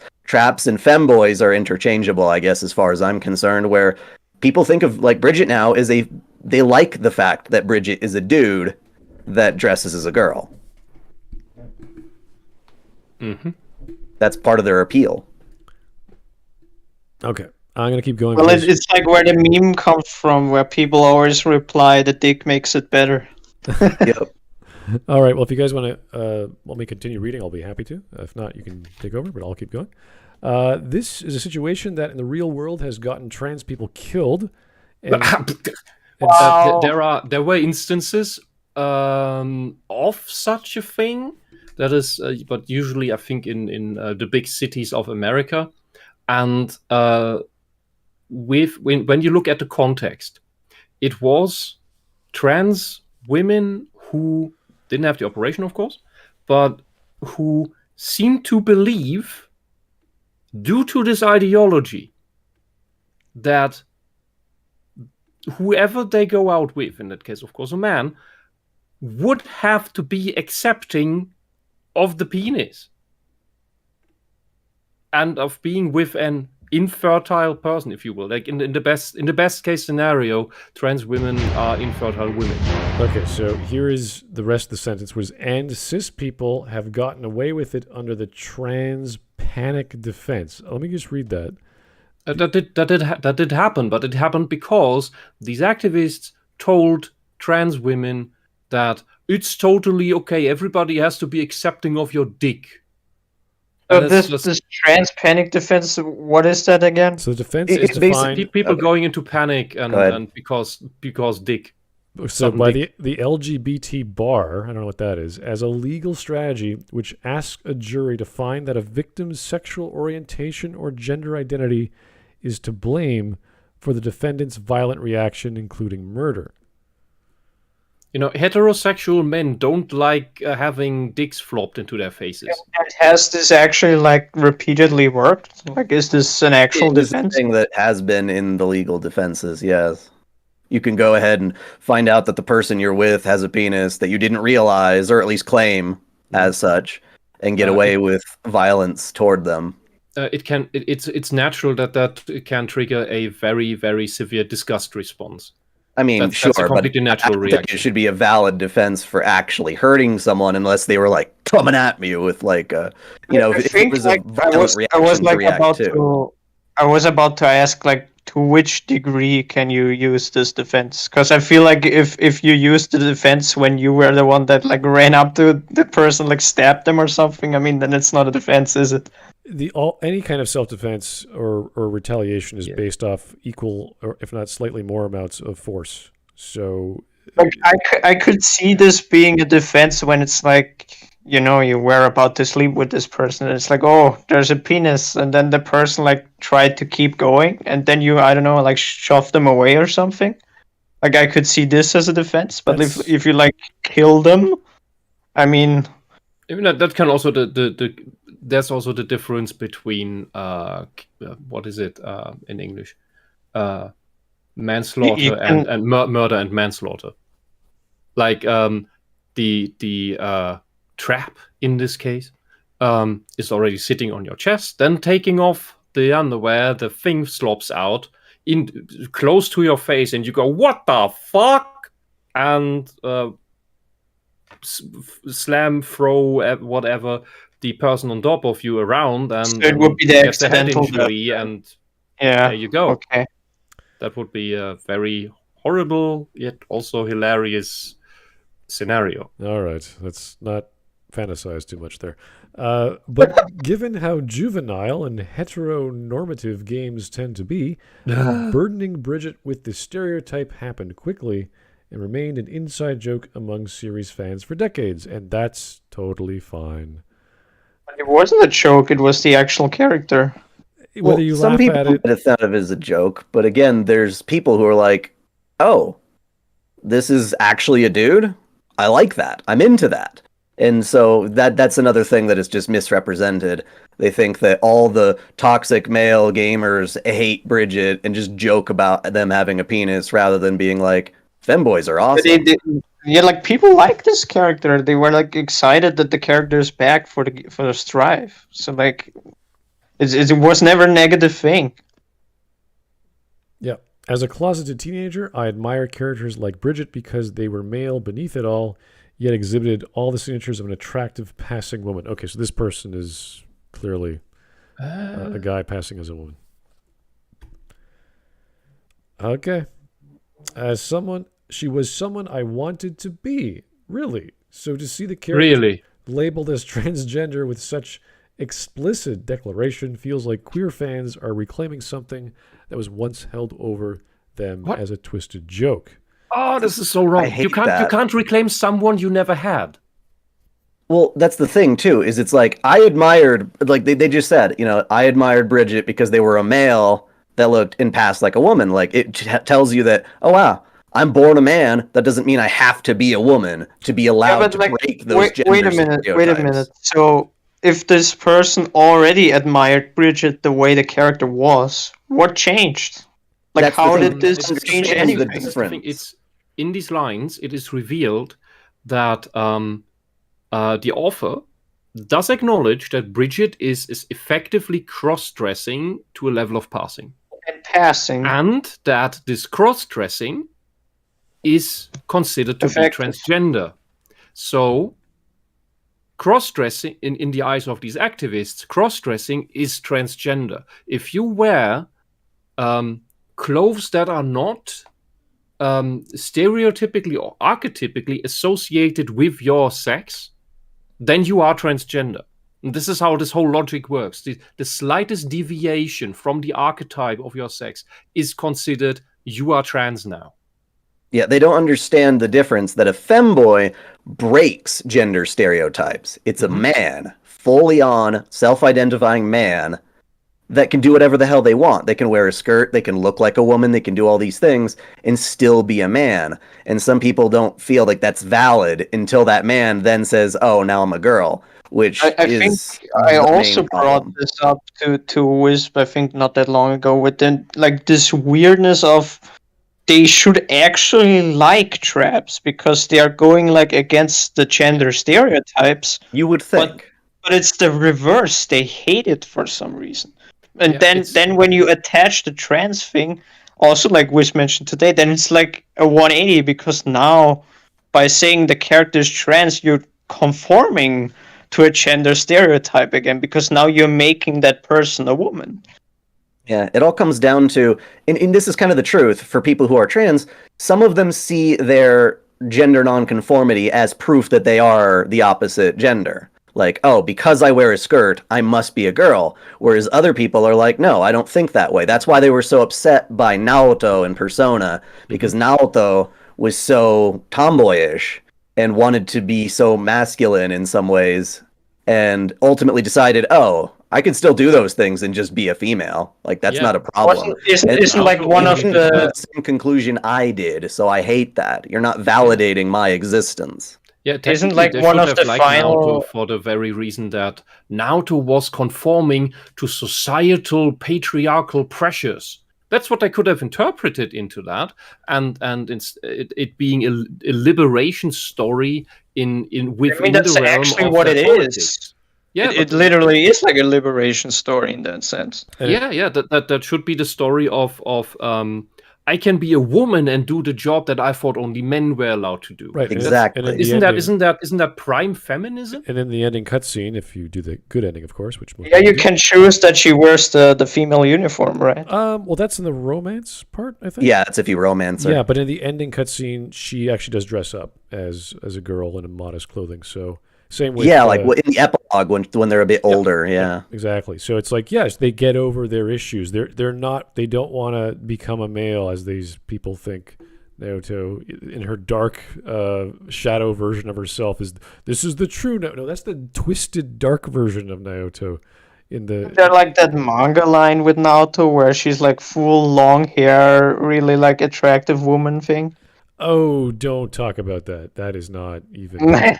Is it bad? I haven't actually read it. It is so bad. I don't even know if it's canon. I couldn't tell you. It is bad. It is a bad story, and I'm not sure why they did that because they know better and they know how to write good stories. I don't know what happened there. Maybe it was a different writer. Who knows? Anyway, oh, here we go. Women have to look and behave in a certain way, or they risk being seen as a societal oddity or unworthy of attention. Bridget fell into this nebulous middle ground. No, she didn't. She looked the same. But wait, that contradicts contradicts the thing with the character, because the character is like not conforming to the stereotype, and they see it as bad. But now they're talking about how you have to act a certain way to be a woman. But the trap characters are like exactly this thing that you want. They're going against this, but you hate it. It doesn't make any sense. Yeah, it makes no sense. The author is guilty of this. Okay. Her transgender identity is immediately embraced by the wider cast of Guilty Gear Strive, which only furthers how positive this reveal has been, or they're just a wider cast? Isn't it only 2 characters in the there's arcade? 2 characters present when she comes out, and it's never mentioned ever again. It's literally how many characters are in the game? Yeah, in the game, she says, well, there's a lot of characters in the game, but there's only two dudes standing around when Bridget says, "Because I'm a girl," and then the cutscene ends right there, which doesn't really clarify or go anywhere from it. Cast, right? Well, even because if it's only 2 characters. Yeah, but because of this is a fighting game where they're there to beat the shit out of each other. I don't think, oh wow, you have a penis. That's thrilling. I mean, this isn't even brought up in like their intro dialogues, right? Like if you play multiplayer. Like the other characters don't mention anything like this, right? I'm a boy. It's only in arcade. Yeah. Yeah, and that's just it. The only thing that Bridget ever does to indicate the transness is straight up say, "I'm a girl." Then the cutscene's over. The other endings in the game, Bridget doesn't come to that conclusion, and that's just it. You're just another fighting game character. You say like, "Oh, I'm going to beat you up" or something at the beginning, and that's your intro line. Just a generic line, right? That. Yeah. All right. So that sentence is wrong. Okay, so one scene in the arcade mode arcade mode is not story mode, has Bridget talking with Gold Lewis Dickinson and Kai Kiski about a journey of self-discovery that is far from easy, but she knows the final destination will be far more than worthwhile. The 2 characters sit alongside her, nodding in agreement while providing the advice that every trans person needs to hear. Leaving behind the fear of prejudice and failure to become the individual you want to be is worth the inevitable heartache. What? That's fine. I mean, that's kind of what they encourage. Gold Lewis and Kai sit down and they have conversations at the end of certain dialogue battles. I think that is a fair description of what happens at that point. But that has not in the context of being whatever sexual orientation or background. They're never saying they're talking generic. They're saying be true to yourself. Yeah. Be trans. That's a pretty generic, common, different thing to say in all these. Like, you have to believe in yourself to achieve your next goal. It's like, yeah, exactly. It has nothing to do with I want to be a woman. It's like, what? Okay, you have to fight people to do that. It doesn't prove anything, but go for that, I guess. I think, like, if I remember the line that Kai says, it was something along the lines of I don't care about what other people think about you, just be yourself, or something like that. Yeah, and so that to a trans person, that could be great advice. It could be great advice to many people. Yeah, it's just like good advice to everybody, really. Yeah, the devil's in the details here. Because it's about become the individual you want to be. That's less how we see that. The more is that person's already there. It's just under the surface. I was about to say, isn't it like in the trans context, aren't you already that person? Yeah, we are just putting on the role-playing facade of being being the biologically congruent sex. But what's beneath that is, and that's what you often have with dysphorics, also ingrained mannerisms that are not this exaggerated, flamboyant stuff, but just subtle things that you would see in a normal woman, for example, normal girl.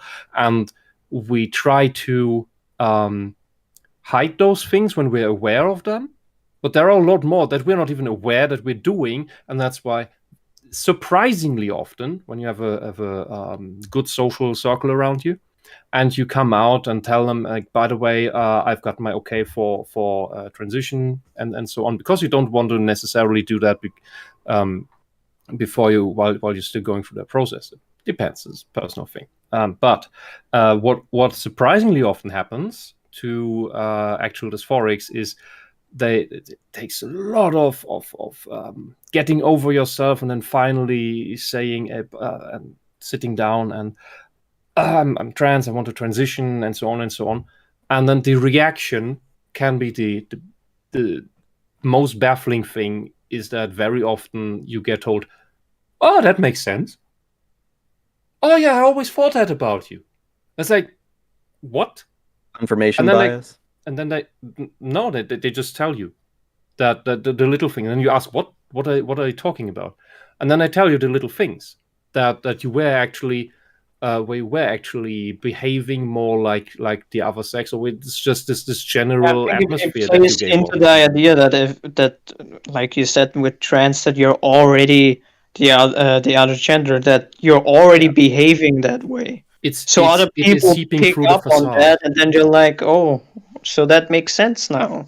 Yeah, it is always seeping through the facade. If you gave Bridget a slightly different backstory, that could be a very convincing character. If ending as the okay, I'm accepting the female part, because it's so ingrained in Bridget that you could easily believe that is actually a girl. This is why I think like that at the minimum, the main thing about the situation is just that it's bad writing. It doesn't make sense.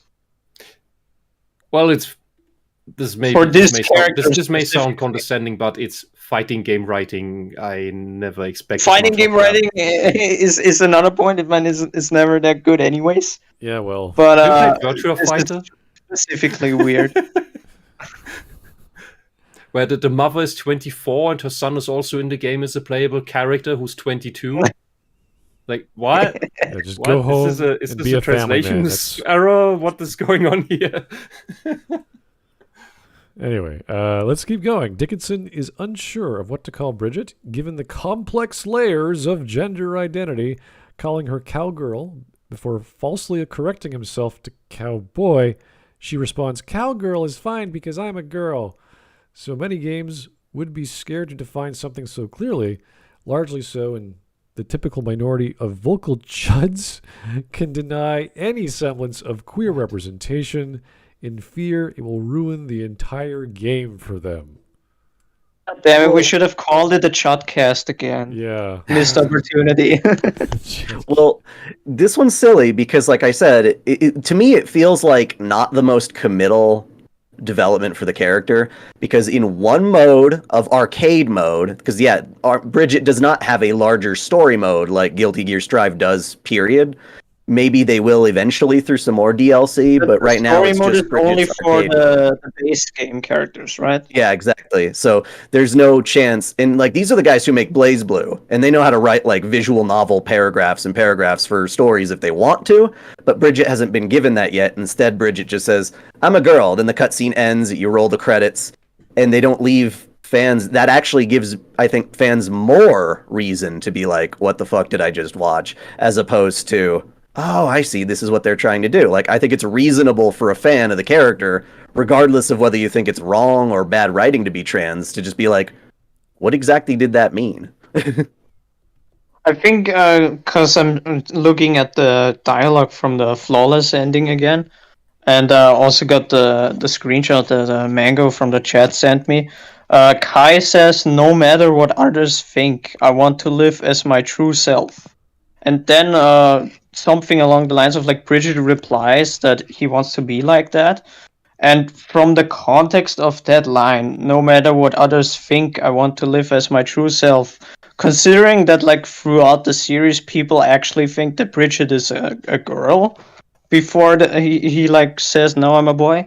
Wouldn't this indicate that Bridget wants to live as a boy? That's the thing too, yeah, because the only reason Dickinson said, oh, shoot, I mean cowboy, is because literally in the previous conversations, he thought she was a girl, and then she's like, no, I'm a boy. And so she's been correcting him this whole time. Bridget throughout the entire series, right? Like exactly, yes. So some people think the 180 is not properly justified within essentially just 3 short cutscenes throughout the arcade mode. Yeah. And with that line, like specifically the no matter what others think, considering that others think that Bridget is a girl, and then Bridget says, I wanna, like, agrees with that statement. In the flawless ending, it would seem that Bridget is actually saying, I want to live as a boy, despite others thinking I'm a girl. At least that's what I think makes the most sense.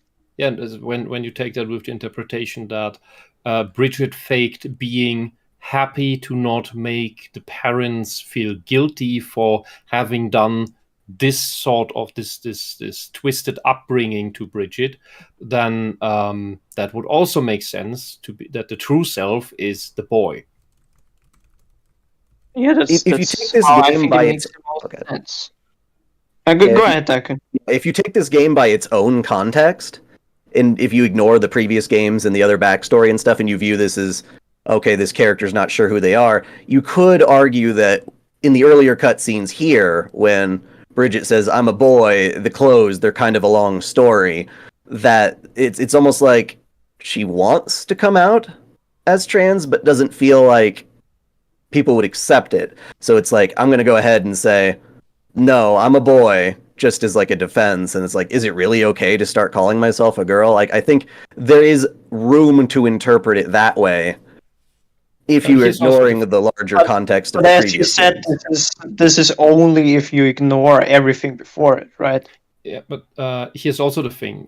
When you say wants to come out as trans, that in itself is something that has only come up through the activists, because they prop up this thing of being trans is great.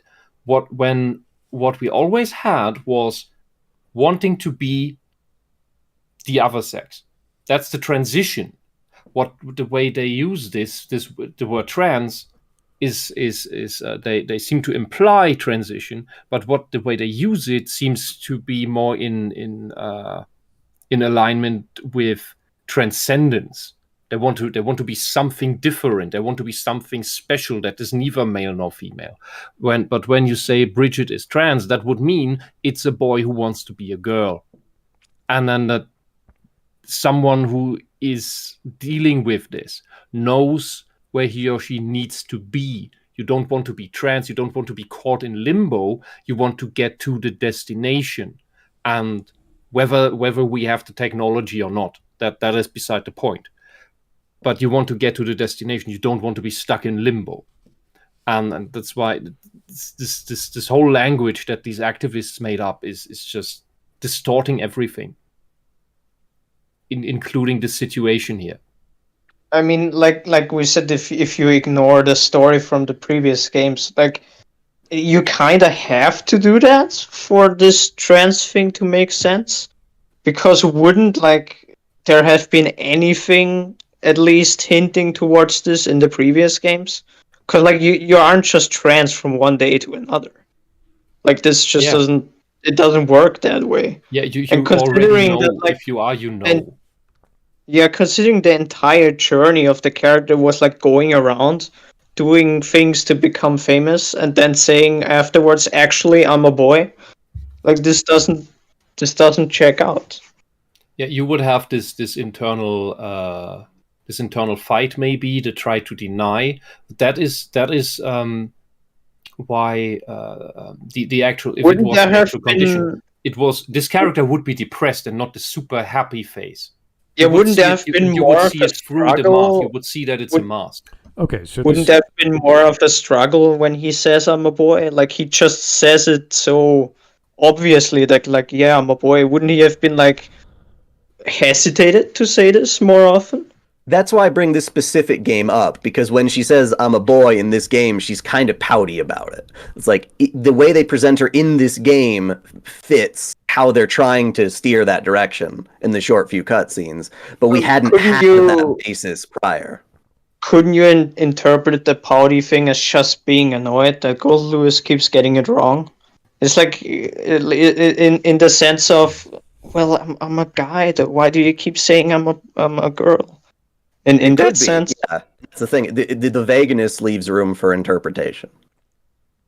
When I see multipathing or branching narratives in stories, you have to accept both as true.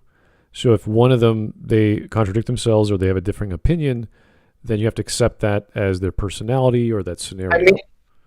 I mean, like, if they don't come out and, like, confirm whatever is going on with the character, at the very latest, we would know what's actually going on in the next game, Well, right? that's what I mean. In this case, this person or Jade is looking at saying, well, this is clearly the example of her being trans. It's like, well, in the other ending, they're saying the exact opposite. So you're wrong. You can't say they're trans. You can only say in that instance. In that sense, we wouldn't know which ending they use for the character until the next game is out and the next game actually has that character. They would then somehow have to have some canon conclusion to every character, because there's so many characters and there's so many... Well, that's usually how it works, though, especially like with the fighting games. It's like there's one ending that's canon to the character, and that's how they are in the next game. Right, but unless they're doing like a Mortal Kombat game where one guy is a Time Lord or something, but this is all just characters with a backstory that's 10, 15 years old, where one guy's a bomb on his neck and he's fighting for some freedom force which is long gone. Now he's fighting the president of the United States. I can't remember the exact Potemkin storyline anymore, but it was like, okay, that's quirky and weird and comic booky. That's good enough for me. I don't need to pontificate and speculate on what the heck this person's going through. As I said before, go home and be a family man is good enough for me when I get my ass beaten by Guile. So I don't need to wonder, is he trying to say the nuclear family needs to come back and because he's American? Like, no, I don't need to speculate on that. It's just a guy telling me to shove off. I suck. So, if you have multiple paths, they're all true in that context. And you can't say one is greater or more true than the other. Do your headcanon if you want until the next game. I think the main problem that we have here is that this is a fantasy character with traits thrown together that do not appear like this in real life. This is a complete fantastical character. And that's why it's so hard to interpret, right? Yeah, that's fair. Okay. People like the character, but it's certainly not reality. I mean, there's the argument that is it really that easy to pass in the first place, for one. And like you said, really. Having that personality naturally in the face of doubt would be certainly optimistic.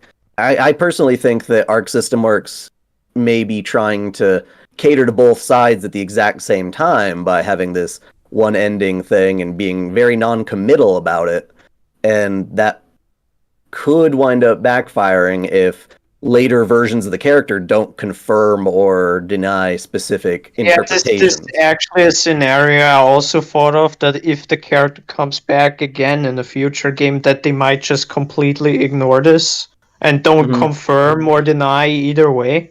A lot of fighting game writing is like that. Like, I'm trying to think of the story modes of like Soul Calibur. There's tons of lore about the Soul Calibur characters that you can read in like the files, but then you play the game itself, and I don't know jack shit about these characters. I just know there's like goofy interactions, like, oh, I had a quick time event where I was screwing with my brother for like Sung Mina or something, but I still don't know why or what her mission is.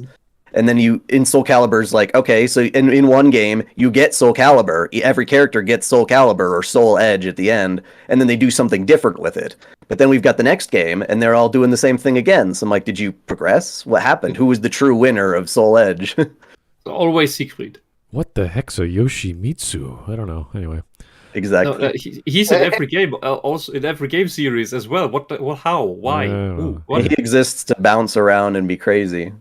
Doesn't Soul Calibur also have like Star Wars characters as like crossovers? That's just special. Just like Yoda and Darth Vader. Yeah, just cameos. But the GameCube had Link. It was great. Yeah. All right. So the rest of the sentence says, Guilty Gear Strive couldn't care less. Actually, it does if it has multiple endings. And the conviction it expresses in Bridget's character and how unapologetic she is in being a trans girl is so damn liberating. What bullshit? What the fuck are you talking about?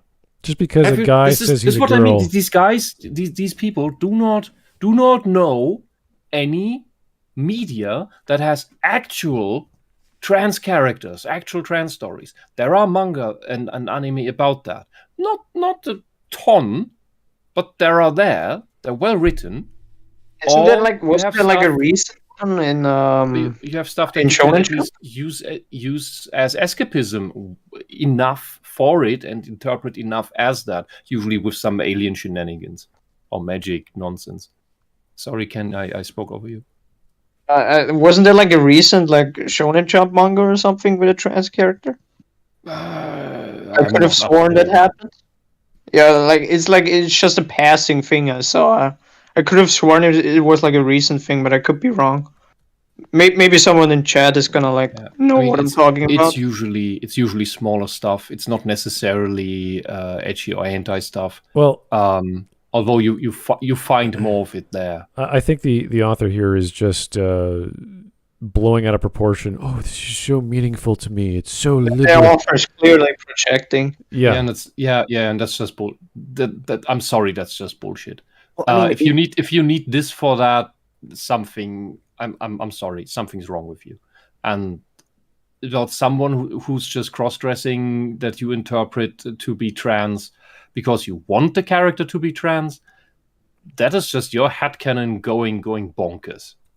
I'm still stuck on the fact that the person or the article writer already said that they found Bridget to be really resonating with their experience, which just brings me back to this change doesn't do anything then, because you already like the character and you already had your own inferences to your own experiences. Yeah. It's I mean, this isn't a new thing either. It's so many people read into other characters things that are not actually there, but make them resonate more with the character because they're oh, maybe if it was like this, and then it's like me, and all these things. Yeah, and I'll tell you what. There's so many people like characters that aren't like them because they draw something else from their experiences. Yeah, and the coming out, coming clear with your friends, and having the luck of not losing your social circles. That is the stuff that usually wrecks people when they lose their social circles. Not the thing in that sense, but neither the coming out nor putting on different clothes is doing anything about the dysphoria. Yeah, it's that is like still there just the way as it was before. It's the hormones that reduce that, and it is such a massive difference. Yes, it can be a bit liberating that you don't need to feel like you need to put this role-playing game anymore, because you are actually the one. We are not putting on this trans thing as a costume as the many activists do that just want a piece of the pie, or of a pie they believe exists rather, or that they have created. For us, it's rather that we're taking off the costume in a way, but that is a really minuscule thing compared to this losing the dysphoria when you are about a month on hormones, because that is you bursting is a bit of a tough word maybe, but emerging from the ocean. You've always been underwater and suddenly, oh, air, that's what breathing air is like. Wow, that's so light. Man, if I could have done this all my life, I would have done so many more things. Well, because this constant pain that drives you into a lifelong depression is gone. That is the big thing. This stuff here, it's laughable. When these people are talking about their hobby and they're coming out, it's just like me. It's like, this is nothing different than a bunch of weirdos or people in the 80s going, oh wow, I like pop music. There's Elton John coming out of the closet, or Boy George, or whoever. It's like, yeah, but you're just broadcasting your own intentions onto that person, which has nothing to do with the reality that this is just a character in a video game, and your job is a video game editor, that you've been talking about this stuff for the past God knows how many years, and you have nothing new to share outside of, it's a male who's acting like a girl. It's like, yes, we've had that. And if you just need to wear different clothes, all right, you do you. But that's just not the same thing. And there are people who try to sell their really weird fetishes, like way weirder than this, under this rainbow movement, to make it accepted by the mainstream so that they can perform it openly. And that's in part what they're nowadays doing at these rainbow parades, when in the 80s they were for, look at us, we're normal people, we want dignity, just like everyone else. And now it's, look how special and deviant and different we are. Acknowledge that and love it. And that's there's another layer. There's another layer attached to it, like with people with this article, which is the layer of spite, where they're like, we are this, and you have to like it. Yeah, sounds like they're forcing you to accept whatever they want, instead of like you say, just look at us, we're normal people. Yeah, Right. I could totally understand trans people being excited about this particular ending or this particular direction for the character. I think you shouldn't be ashamed that like maybe you did find this liberating or validating and you enjoyed it. But at the same time, it's the attitude that bugs me, where it's like, this is how it is right now and it'll always be, and all you guys are wrong. It's like the way they chuds, like all these like negative words to describe anyone who might think otherwise. And I'm like, that's just not fair. Like, I get it, be happy, but other people are happy for different things too, and they're not trying to take you down, but you're trying to take them down. Which is different than it's like you can't really avoid having like emotional reactions to something like this. Like if you get something positive out of this, that's just you, I guess. Oh yeah. But when we go down to like the writing, or like how this actually makes sense, then it's a different story entirely. When you start saying, Bridget's character and how unapologetic she is, and being a trans girl is so damn liberating, it's like, okay, you're clearly having an emotional reaction. 99% of other players who play this game don't give a flying crap. Yeah, isn't this a situation where Bridget is saying this in a situation of resignation? Some people interpret it that way, yeah.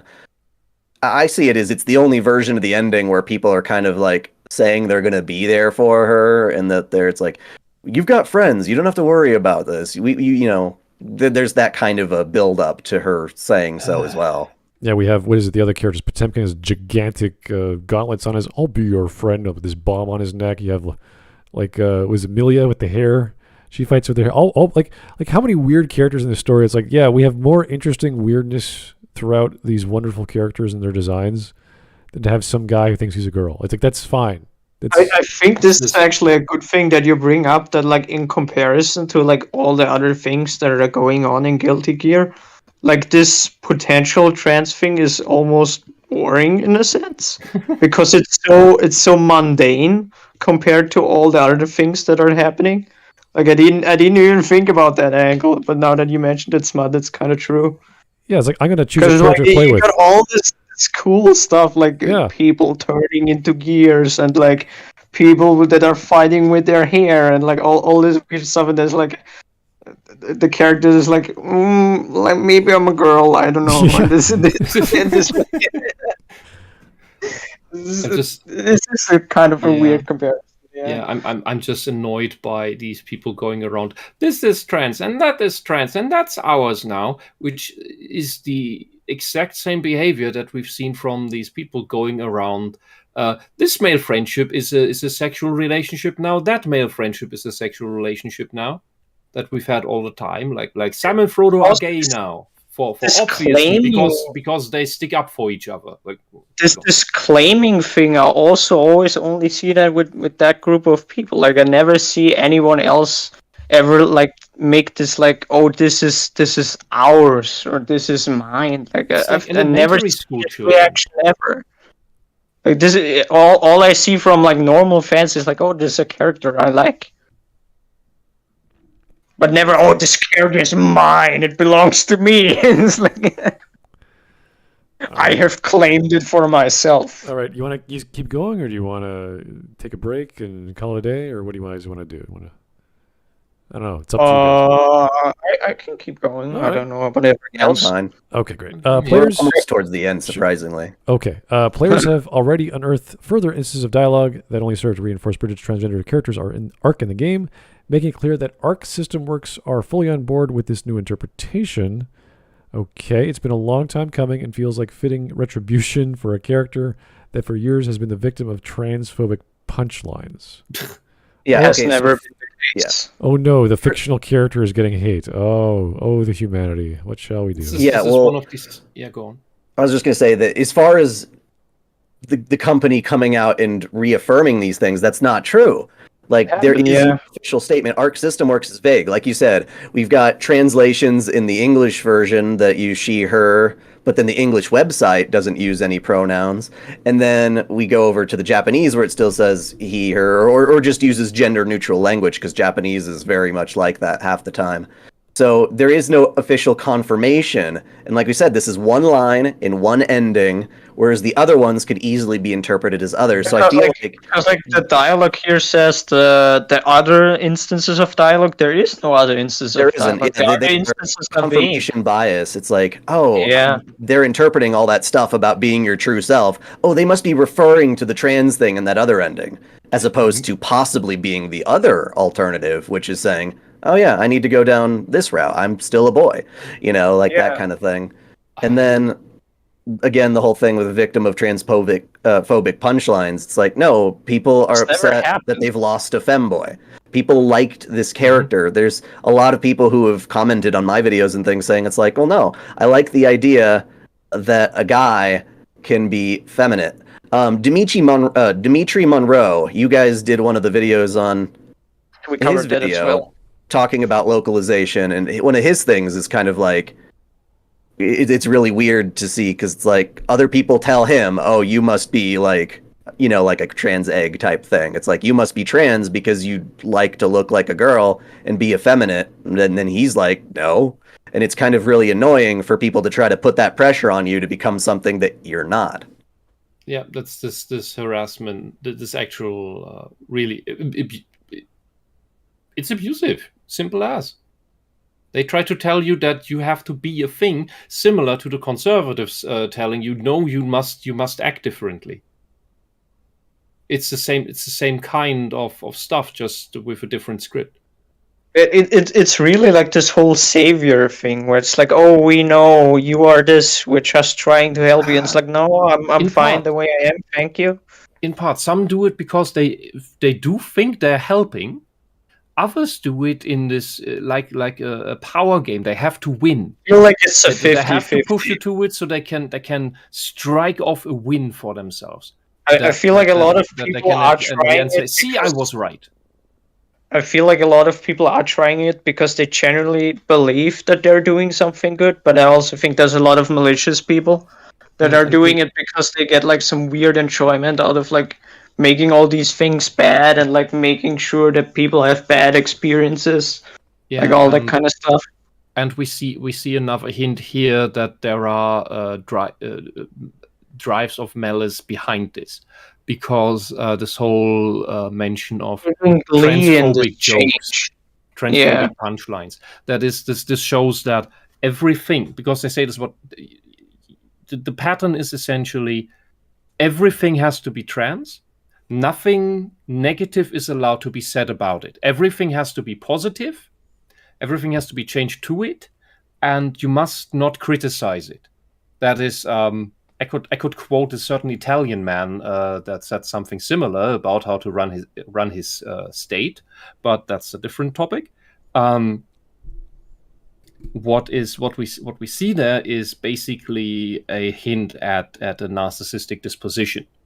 Everything I do is perfect. You aren't allowed to make jokes about it.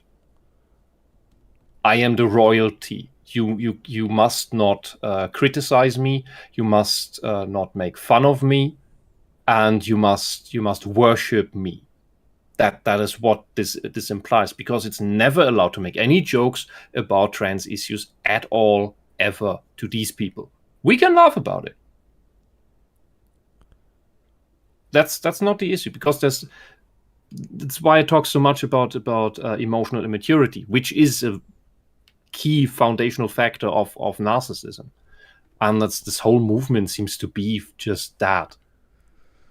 All right. That's why we can't have adult conversations with these people. Let's Gummy Gun 115 in chat wants to say hi to Daikun. Oh, hello. we have a lot of super chats asking questions. I'll get them at the end of the article because I don't want to break apart the conversation, and we're going to keep further into asides, which is not what we want to do here. So, we got a few more paragraphs. Here we go. While the games themselves might have never leaned into the idea of Bridget being a trap designed to fool eagle-eyed male players, the community embraced that idea and made it the most iconic aspect of her character? Probably in Rule 34 stuff. Maybe. Well, that's the thing, though. Like, people go ahead and they draw a hentai of their favorite characters. Like, that's not necessarily a bad thing. And in this case, maybe they were really excited about the fact that this is a dude that looks like a girl because that's, like, right down their fetish. And so they draw all this official art. And it's not that much different.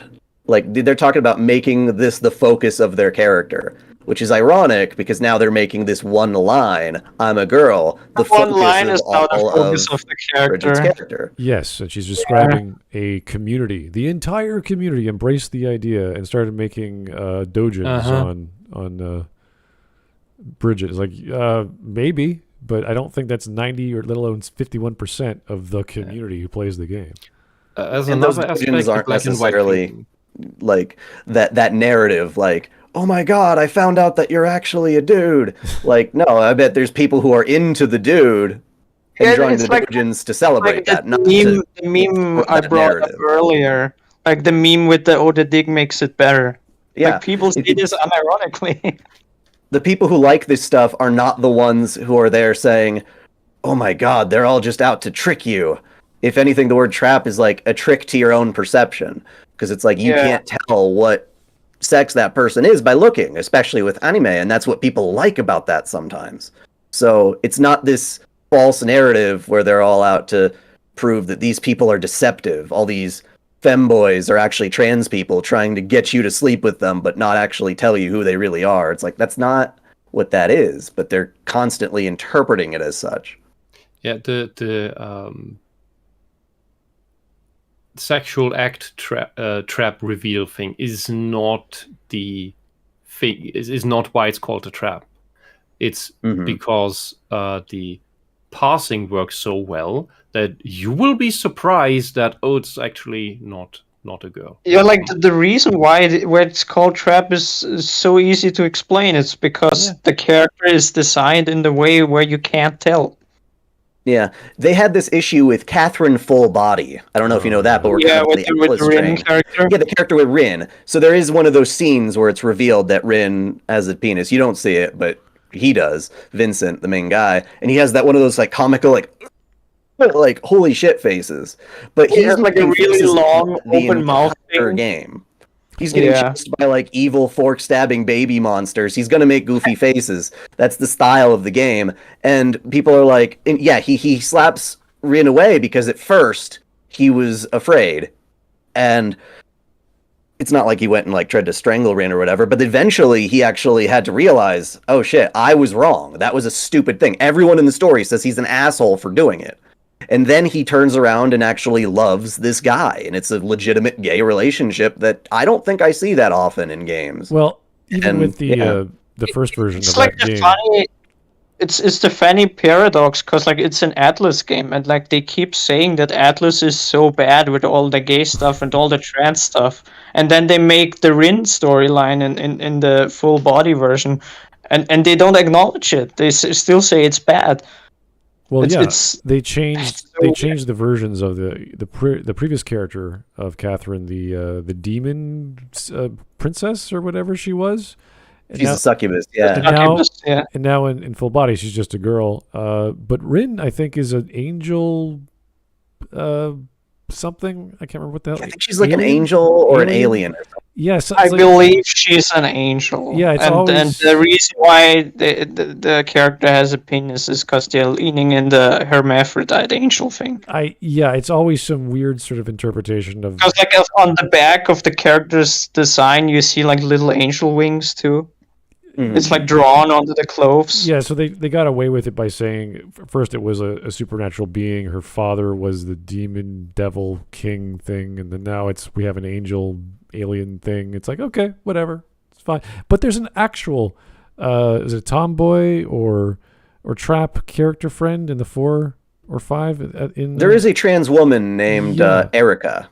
Yeah. She straight is, and they make jokes about how I think Johnny is his name. I don't know. One of the dudes, played by Yuri Lowenthal, scored with Erica, and the other guys know the truth, and they're like, "Oh, you just scored with a. Let's not tell him." Kind of like that kind of a joke.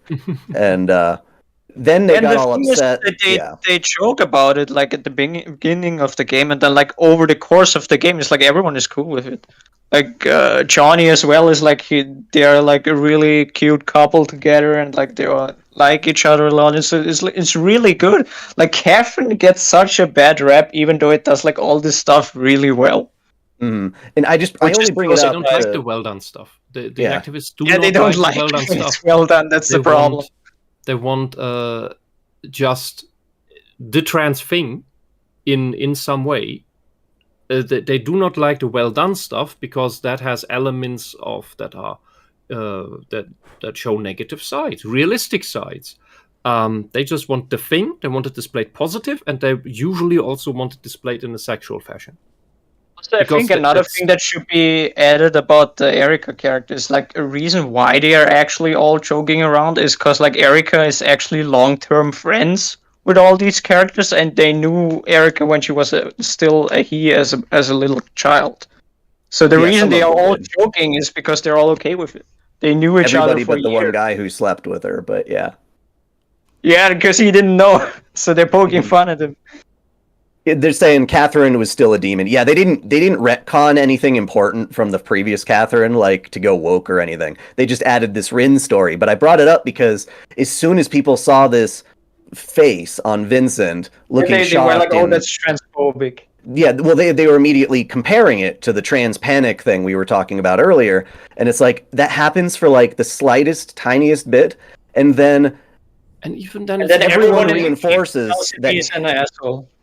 Yeah, that's exactly. It's contextualized as him being an asshole, and he is an asshole. Like they had to fix something for localization, which they didn't have to, but they did. They felt the need to, which was Vincent feeling like shit. He's like drunk off his ass. That's like every scene in Catherine, and he says to Erica, it's like, well, she's saying you need to understand how a woman feels, and Vincent's like, well, if only you were a real woman or something. It was a transphobic remark, and he's supposed to be an asshole, though. That's the nature of his character. If he weren't an asshole, he wouldn't be having these evil dreams in which he has to redeem himself. The main reason why the entire storyline happens is because Vincent is actually an asshole. Like, he's not that good of a person, and the entire storyline is him, like, having to become a better person so that he doesn't die in the weird demon dreams.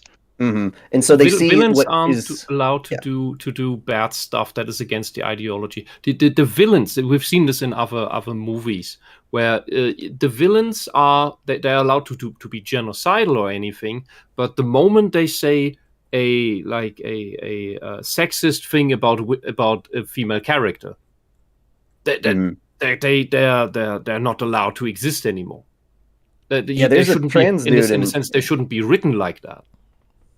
Yeah, there's a trans guy among the villains in My Hero Academia, and when the bad guys got together, there was like a thing where one of the dudes was misgendering them, and it was like, yeah, but they're bad guys. Why the fuck would they care about your gender? They're evil. And it was just kind of funny that, yeah, you're right. They can murder people and be extremely cruel, but it's another thing to then be transphobic. I'm like, that's something a villain could do. But this is such a dumb assumption. It's like you say, it's like, why would the villain care about pronouns? It's like they're a person that runs around killing people. Why would they care about common decency of pronouns? It makes no sense. Well, that tells you of their priority of what bad deeds are. Murder is bad okay, deeds is not relatively killing speaking. people, it's the pronouns. That's the important things. So weird. It's like it's absolute dogma with the first commandment being do not misgender. Like, do not kill ranks somewhere maybe on 9 Do not or kill 8. isn't even a commandment. It's just not even there. It's in the addendum. Yeah, you can see that irony with the whole shoot, why can't I think of his name? The dude who was going to buy Twitter. Elon Musk. Elon Musk, sorry, yeah. When Elon Musk presumably had sealed the deal, or at least people had thought, then they were posting like, oh, I'm going to murder him, I'm going to do this, and they were trying to prove a point, saying, Twitter has no regulations now, therefore we can send death threats. And ironically, they proved this by sending the guy death threats, which he wasn't doing to them. So it's that kind of thing where they don't see, like, they talk about how violence is bad, but they don't realize the hypocrisy of, I don't know, like, enabling villains to be evil, but not transphobic evil. It's just kind of like, no, they're both bad. It's not that they do not see the hypocrisy, it's that they do not care about it. That is what you see in tyrants, and that is what you see why I bring up narcissism so often. Because that is always also defined by one rule for thee, another for me. And it's okay for them to send death threats and be violent because everyone they target is already not a human being anymore. It's just something in the way. It's also the same thing we always see when they talk about the sexualization, because they always only talk about the female characters, but the male characters they never talk about because they like it. Yeah, what I like when male characters are exploited and mutilated, they're often very happy about that. And is I think the easiest metaphor, allegory, comparison for that is the bully on the schoolyard who's punching you, who's holding you to the ground and keeps punching you, and the moment you just hit back, manage to get a hit back in, even lightly, he starts crying and running to the teacher.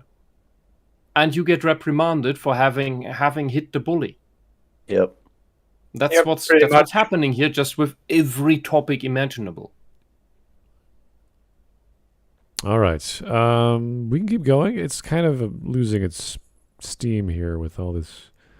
Yeah, they're starting to sum up. Yeah. So it sucked, and I wish I knew better as a teenager instead of blah, blah, blah. My internal fascination would eventually lead to me making strides of my own... whatever. Good for you. Da-dee-da. Testament. A character who has revealed to be non-binary earlier this year and has also been taken in by fans as a welcome example of queer representation. Okay. There's actually something I can comment on with the Testament thing. So as far as I can tell, the non-binary thing is actually a localization thing. Because from everything I looked at when Daisuke talked about the character, that the words he used, he said the character is asexual. As in, he has no sex characteristics, like physically. He didn't say non-binary. Like, I think the word he used in Japanese is ryosei, which means asexual. Which is also a different thing that the rainbow people also go on about. So why would they not cheer for that? Instead they try to put this other pseudoscientific term onto the character. And as far as I researched, like, the Testament thing seems to be 100% localization. Like, Daisuke never said the character is non-binary. He said he's asexual. Okay. Little different, but same idea. Fighting games aren't always heavy on narrative, but leaving us to fill in the blanks or providing lore dumps outside the core gameplay for audiences to obsess over. That is also true for Guilty Gear, but it makes characters like Bridget and Testament so much easier to fall in love with because it's the thing I fetishize over. That's fantastic. Great. Well, that's the problem. They interpret it as, this is more opportunity for me to fall in love with the character because they're not explicitly telling me this character is not trans and giving me the slightest hint that they are. But at the same time, because it's so vague, this author doesn't realize that's exactly why so many other fans are confused or already had their own ideas otherwise and can interpret this as a bad thing. So it's just, I think the easier answer is that it's not that simple, yet the author is trying to make it like, win, trans win, you lose, and then they're like, wait, but that's weird, it's so vague. Much the same way they played or they saw the particular conversation with Bridget as, oh, this is exactly the example where I wanted. Well, Testament is exactly what I perceive him to be. It's like, well, that's not really part of his character or her character. Yeah, and I just do not understand this obsession with trans character or projecting that onto characters. I've never done that. I've seen these stories. I've used them as escapism while I was dealing with this issue. But especially afterwards, I have no drive to seek that out anymore because I don't need the escapism anymore. Yeah, and if you look at I liked all the normal characters just as well. I had my favorites. None of them were trans characters. Yeah, and I just think this is one of the main reasons why I don't agree with the whole representation thing, because I just don't think that's something that you need, because people have been like loving all these characters and like resonating with characters forever, even though they weren't like their race or their nationality or their sexuality or whatever. So all this fad about like I need a character to be like me, I just think that's nonsense, because people never needed this until recently. And here's the because nowadays they all want them to be like them. Yeah, and here's the core question. Would you want to be represented by these activists? No. No. Okay. Yeah, no, go on. I was just going to say, I think it's funny because I've had people regarding this whole Bridget debate say, well, in terms of representation, they actually felt like Bridget represented them before coming out as trans. Because, you know, they were getting in touch with their feminine side. That didn't mean they were a woman. Didn't the author of this article say the same thing above? Like, because they said they already liked the character. Yeah. So this really doesn't make any sense that they now like them more or less. They should like them the same because they already liked them. Yeah, it's so weird. And there's various material that you can use for this sort of escapism that is also for coping, for whatever. In this, what you mentioned here is the character does not need to be trans in order for taking an aspect and finding something to relate to. It doesn't need to be the 100% thing. Well, there's this parallel of, okay, you are struggling with something. That's it. This has been a thing forever for all characters, for any situation imaginable. Like, people have always resonated with characters for situations that may not apply to that specific character. Like, this has always happened. You don't need it to be like a canon thing. Yeah, but that already requires a sort of somewhat developed empathy, where you can understand someone else's struggle despite being a completely different situation, about completely different things, completely different aspects about your personal growth or the challenges that you face, to your struggle that, as I said, has completely different elements to it, but there are similar mechanics, and that is why we can empathize. The people who do not have developed this empathy, they require that something is 100% the thing that they have, which is why they also want the representations on screen that look exactly like them and are potentially Mary Sues with superpowers that must never be criticized, never have a negative situation, because through this extension, they would then feel they would feel invalidated. These people are very easily invalidated. If you ever had them in like your role-playing group, they tend to play themselves.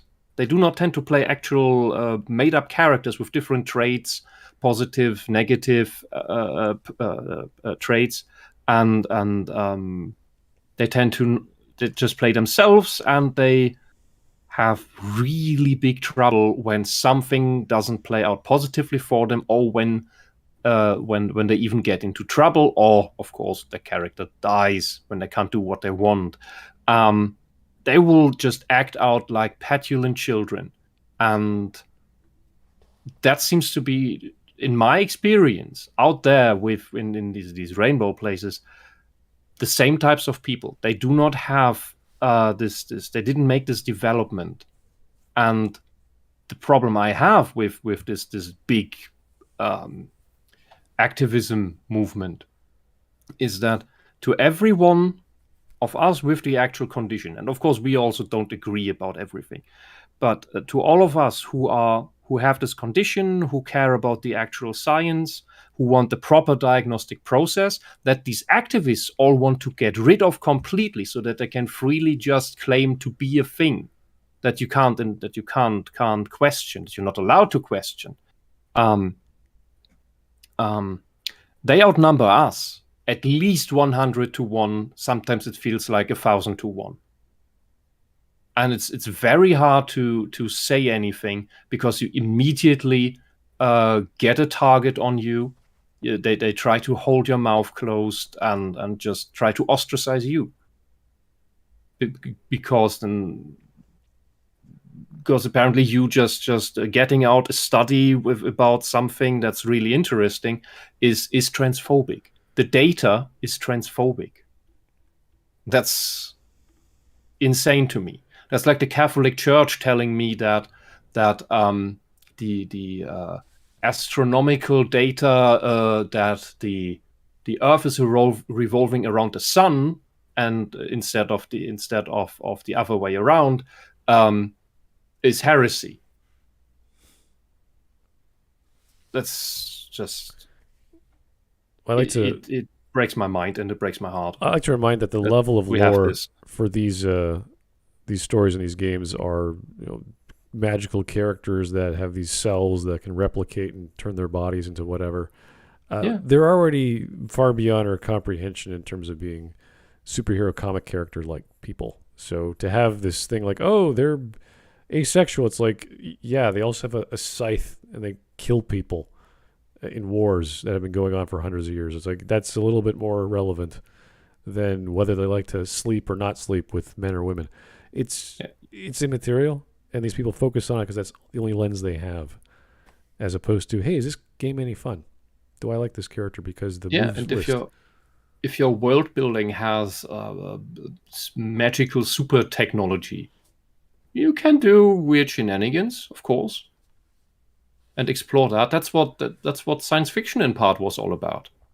Back then, when it was about exploring ideas and just running the hypothetical through with your main character, just visiting the planet or this civilization or coming across weird technology. But I forgot what I wanted to get this point over. I'm sorry. It's late. We're almost done. It's okay. We got to read one more paragraph or two more paragraphs and get some super chats in, and maybe we'll go to some stream memes if we got any. Okay. Their queerness is deliberate and seldom up for debate. Seldom. With small nuggets of dialogue between encounters and nestled between modes, providing just enough context for us to rejoice over. Jesus. Can we stop real quick? There is no other dialogue with Bridget in other modes, because Bridget is only in arcade and multiplayer. There's no story mode with Bridget. Are you implying the author is lying to us? Yes. Are you implying this is misinformation? I think the author is interpreting it all a certain way and confirming, because it's like they have their own view, and I don't necessarily think that's a bad thing. I guess like the ultimate conclusion to this author and their attitude for me is that the attitude is poor, that we form parasocial relationships with fictional characters. We get attached to them, no matter how ridiculous and stuff they are.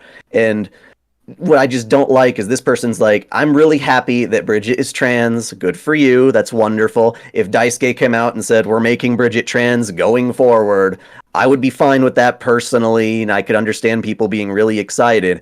But that doesn't make everyone who's not excited necessarily this hateful transphobe. Because especially with the whole femboy thing, that's a valid identity. That's a valid thing for people to have, and some people liked that about the character. And just basically don't villainize the other side. And that's what this person does so abundantly and unapologetically. Okay. Bridget is cute, confident, and empowering trans character who, for decades, has been working towards this eventual destiny. How? And to see it because swinging around a yo-yo like a club is, I'm a girl!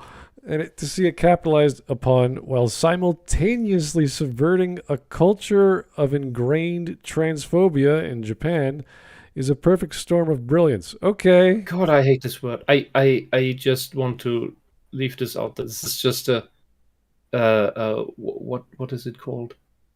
A conversation ender when you bring up this word. Transphobia? Yeah, that was a word for this. Conversation ender? Yeah, it's like when you accuse someone of the thing, then the conversation is over. It's basically like a different version of Godwin's law, or in Germany people misinterpret. I know what you're law. talking about, but I don't know the word either. Yeah. So I in regards to Godwin's law, which states that if a conversation goes on for long enough, Hitler, Holocaust, Nazis will be mentioned, which people, at least in Germany, misinterpret as that ends the conversation. When you bring up Hitler, that ends the conversation, which is like a complete causal twist of Godwin's law. But when that happens, and that itself can be a fallacy, of course, but when that happens, that's just, I just call that personally Godwin's hammer, where you use that, you bring up the word, and that ends, and you say, therefore, the conversation ends. So when someone's accused of being a transphobe, being a racist, being a misogynist, that's supposed to end the conversation because you are now demonized, you are now dehumanized, and you can't, you are not allowed to recover from it. It goes even further, I'd say, because the implication is that you're unable to talk to a person that may be such a thing, which I personally disagree with. I think it should absolutely be possible to hold a conversation with someone who, say, is racist. Yeah, I think it's absolutely possible.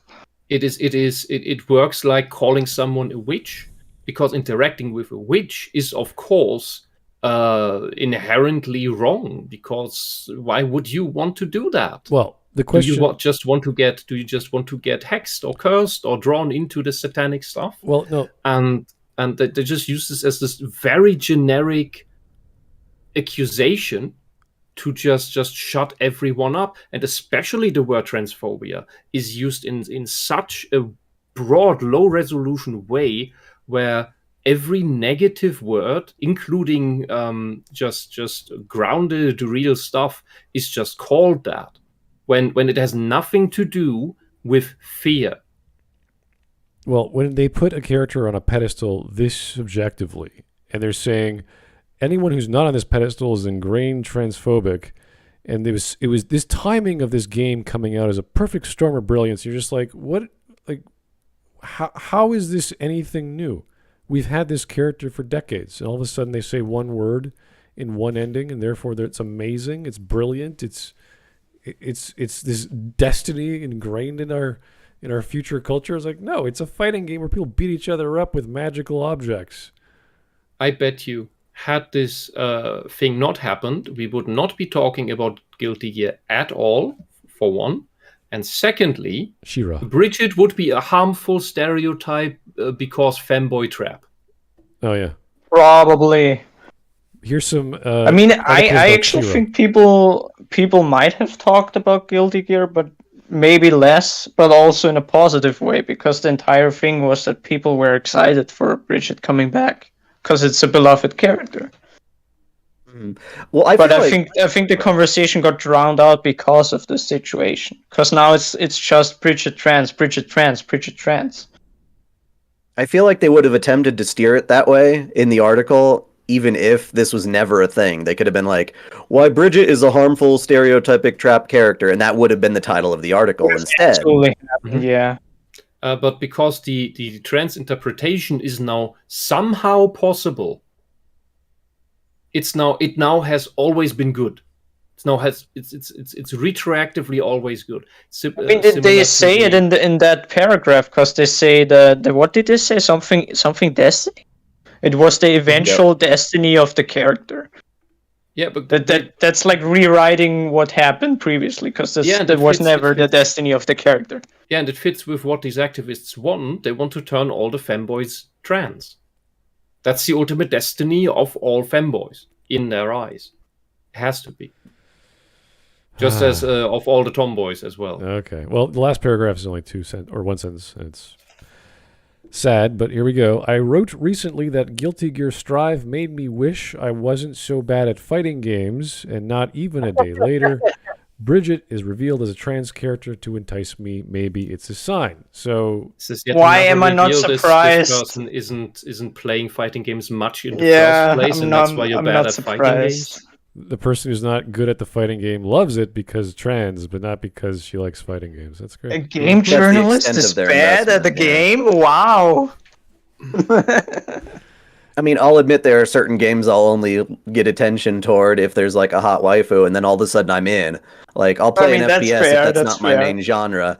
And so, like, yeah, I understand that, but it's not like that's a profound statement. It just means they're hitting my demographic.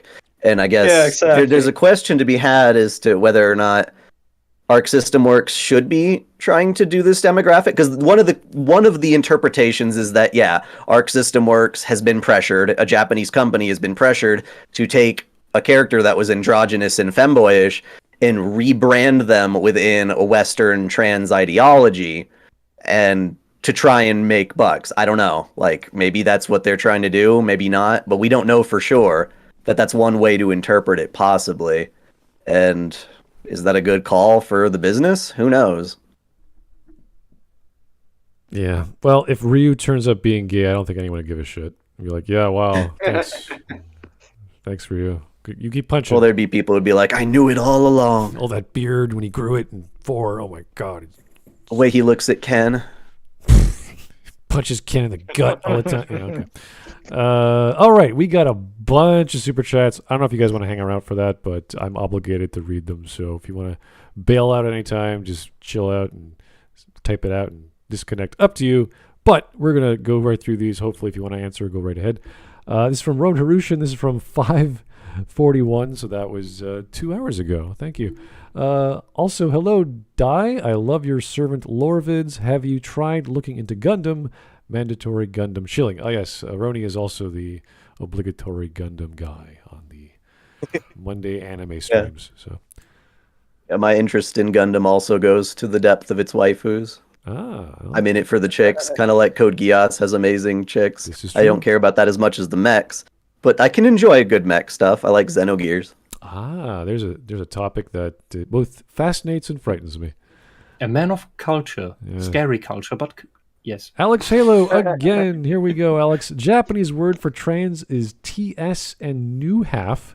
If you want to know if a character is trans or trap, new half is like 40 years old. TS is newer. I don't know where you're getting that, but I'll take your word for it. Okay. New half, yeah, that they would I think the West would consider that more of a problematic term. It's kind of outdated, and it used to be like in confusion of gender as opposed to, I don't know. But yeah, TS I think would be their more recent, but that's not necessarily how they're always going to be written. Yeah, that sounds like you have.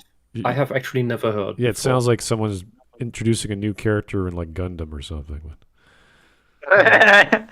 The new types are against us. All right. Yeah, new type, a new half. Yeah. Western Howler. This was the gentleman who wanted to be on the stream. Sorry, Western. We would have been here till 10 if that were the case. But thank you for your interest. If we can get you on another time, I really appreciate it.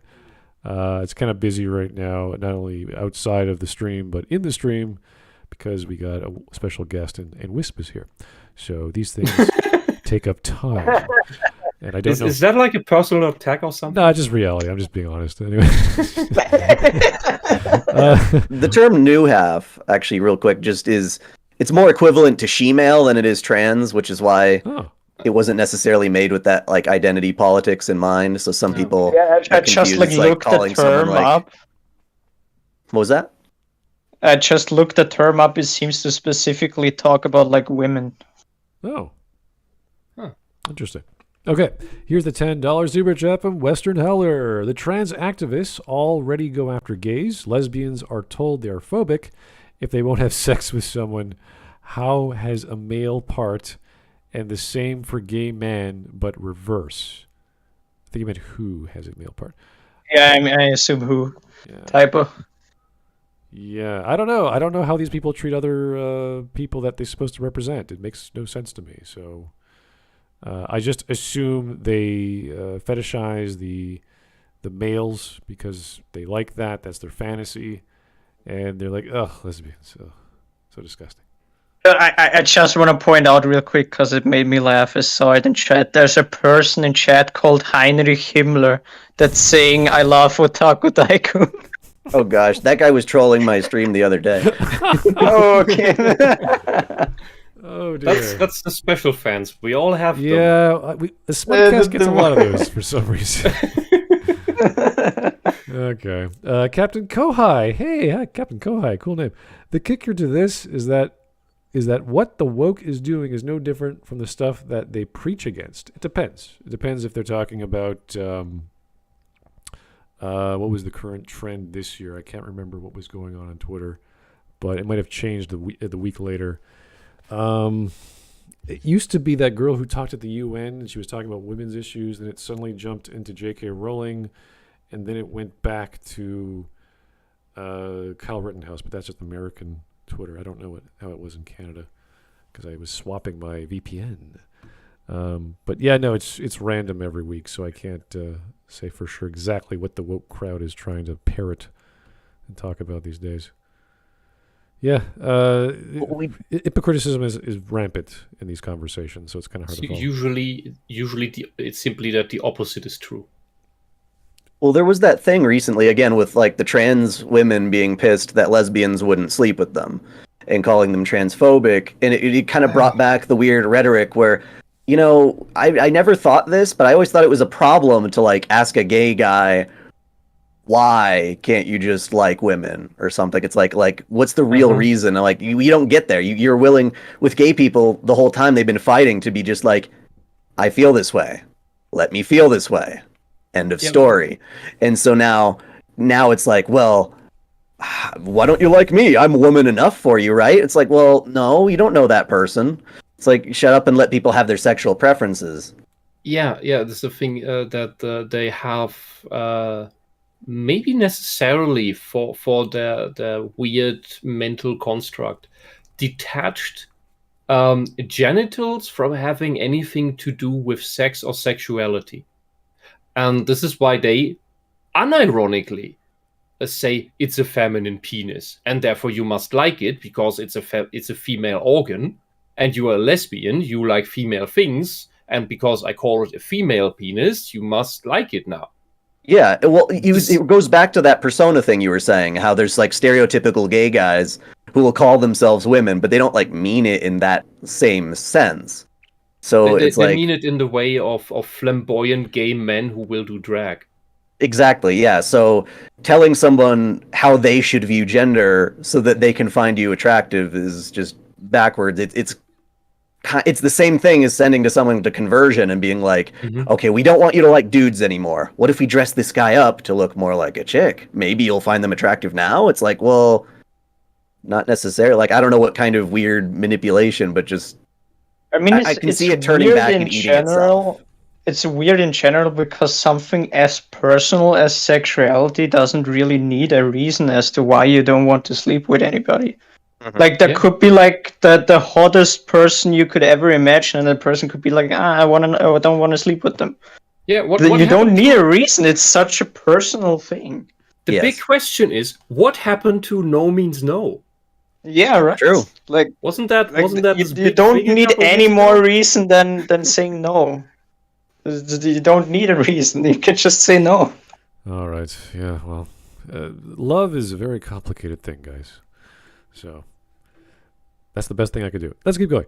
Alex Halo again. $5. Thank you, sir. Those westerns, I think you mean Western people, not Western genre of film, try to push that Akamatsu hates gays, even though he has Yuri characters in his books. Yeah. We get a lot of weird the Japanese, they really just hate the gays. That's why they don't put... It's like, no, they actually do have lots of yuri and yaoi in their stories. So I feel like if they would address that, they'd be like, oh, well, he's only making lesbians in the story to appeal to the male gaze, like the kind of a lesbian of a straight guy would enjoy, as opposed to a real lesbian, which is kind of what we were talking about with the yaoi thing being made for girls as opposed to actual dudes. But I'm like, so what? It's still gay. That also implies, when you say it like that, that also implies that those are just lesbians that men enjoy, which implies that they're made for men to like. Which implies that it lesbians are just all butch women. Yeah. It also implies that it can't go both ways. But it can. It absolutely can. There can't be like this kind of stuff where it's like the gay men enjoy it and the women enjoy it too, or like the reverse. The big joke is that yuri or lesbian porn is enjoyed by both sexes that are heterosexual. By heterosexuals of both sexes. That is the joke. While male heterosexual porn is not enjoyed by both heterosexual sexes. okay, here is Badger Knights for the 10. Thank you. By the logic of this article, Persona 4 Golden's Naoto Shirogane is a boy because how she dresses and was raised to be masculine. Was she raised to be masculine? I think she made that choice. Calling Bridget trans is unironically more transphobic than calling her a femboy. Trying to think about that one. It's hard to say. Like, I think you could interpret it because, again, then there's people who have the grooming argument, which we didn't really touch on. It says if Bridget turns out to be trans, then that means the people that raised her, the community that raised her to be a girl and groomed her that way has won. So is this a victim of grooming? And it's like, well... Yeah, it's a victim of John Money. I still think that at the end of the day, it's just really, really, really badly thought out and bad writing. Yeah. Because like you don't, if you want to be with it, and all of them are kind of bad. Yeah, if you'd want to make a pro-trans story, you would want to stay away from it looking like the parallel to one of the cruelest and backfiring experiments in history. Yeah, it's why did it have to be specifically this character? I mean, we know why, but Okay. Here's 3 super chats from Captain Kohai. We'll do our best here. It should also be known that Bridget says that he's a girl as a joke in the Japanese version. The translators took it in face value. Okay, that's so this is actually something. This is something I also remembered, but that didn't bring up yet. So there is the thing I heard that the way in the Japanese where it says otaku no ona no ko desu ka. So the way he says it seems to, so some people said it's the way he speaks in Keigo that it isn't actually like said in a celebratory way, but rather that this is how Bridget talks in a way where this is just how the character talks to be nice. This is something that I heard. I'm not well versed in how Keigo works. So I can't really say that this is true or false, but it is an argument that I heard recently, that Bridget talks this way all the time, and that it is just a normal way of how Bridget talks when they're being nice. I'd like the Japanese to make a statement further on that, really, because I don't think that one line enough will give us the context we need to say it. But yeah, I could understand someone interpreting it that way based on sort of the vagueness of the Japanese language, that even something as direct as saying I'm a girl could have deeper meaning. Yeah. I think another interesting thing is that I haven't actually seen on the Japanese side anybody talk about this. Like they're still saying the character is a boy. Yeah, in general, I think it better if creators do not answer to such pressured questions in when they can't just come from the outside. Like when you're at the convention setting and you get asked questions, it's a different thing. But in general, I would rather leave things as they are, make the next installment, and that's that, and then let people make out of that what they want for themselves. Yeah. I think it's totally, I mean, ironically, I think it's totally fine to have a neutral perspective on Bridget, just like the ambiguous nature of his new pin, which is both genders. I think they're kind of trying to play at the possibility of interpretation and just being like, Bridget is Bridget. Just enjoy Bridget, goddammit. Mm-hmm. And I kind of like that sentiment.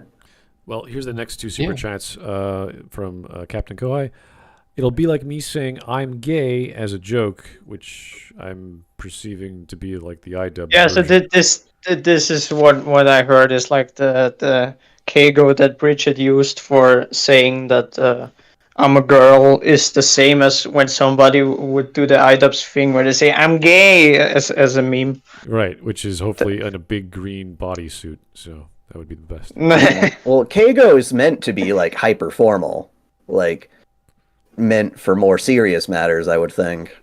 So I don't know. It's interesting. Okay, and Darkstalkers has some deep lore. That was just a complete aside, but that's okay. We were talking about how fighting games, some of them have lore tucked away in bios and stuff, but yeah. All right, here is Mango, who I believe, I can't quite say it, but it looks like it's also a Bridget avatar. So thank you, Mango.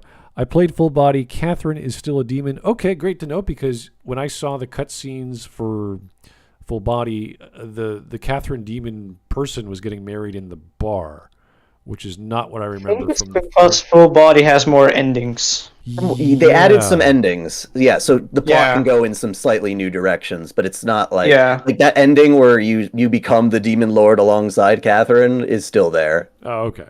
That makes more sense. I was like, what happened to it? I was like, oh, this is a new ending. Like, where's the other endings? I thought they were gone. Anyway, Jim Guy 87, butter bun video of Catherine full body as bad.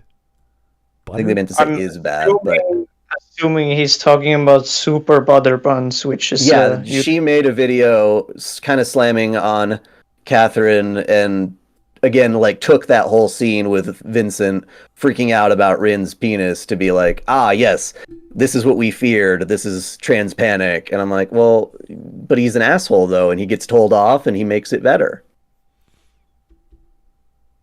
But there's nothing wrong with having your entire understanding of a person suddenly swap in a second. Like, oh, my God, I was wrong. And to freak out. So even if he's an asshole, I think it's a pretty natural reaction aside from the giant mouth.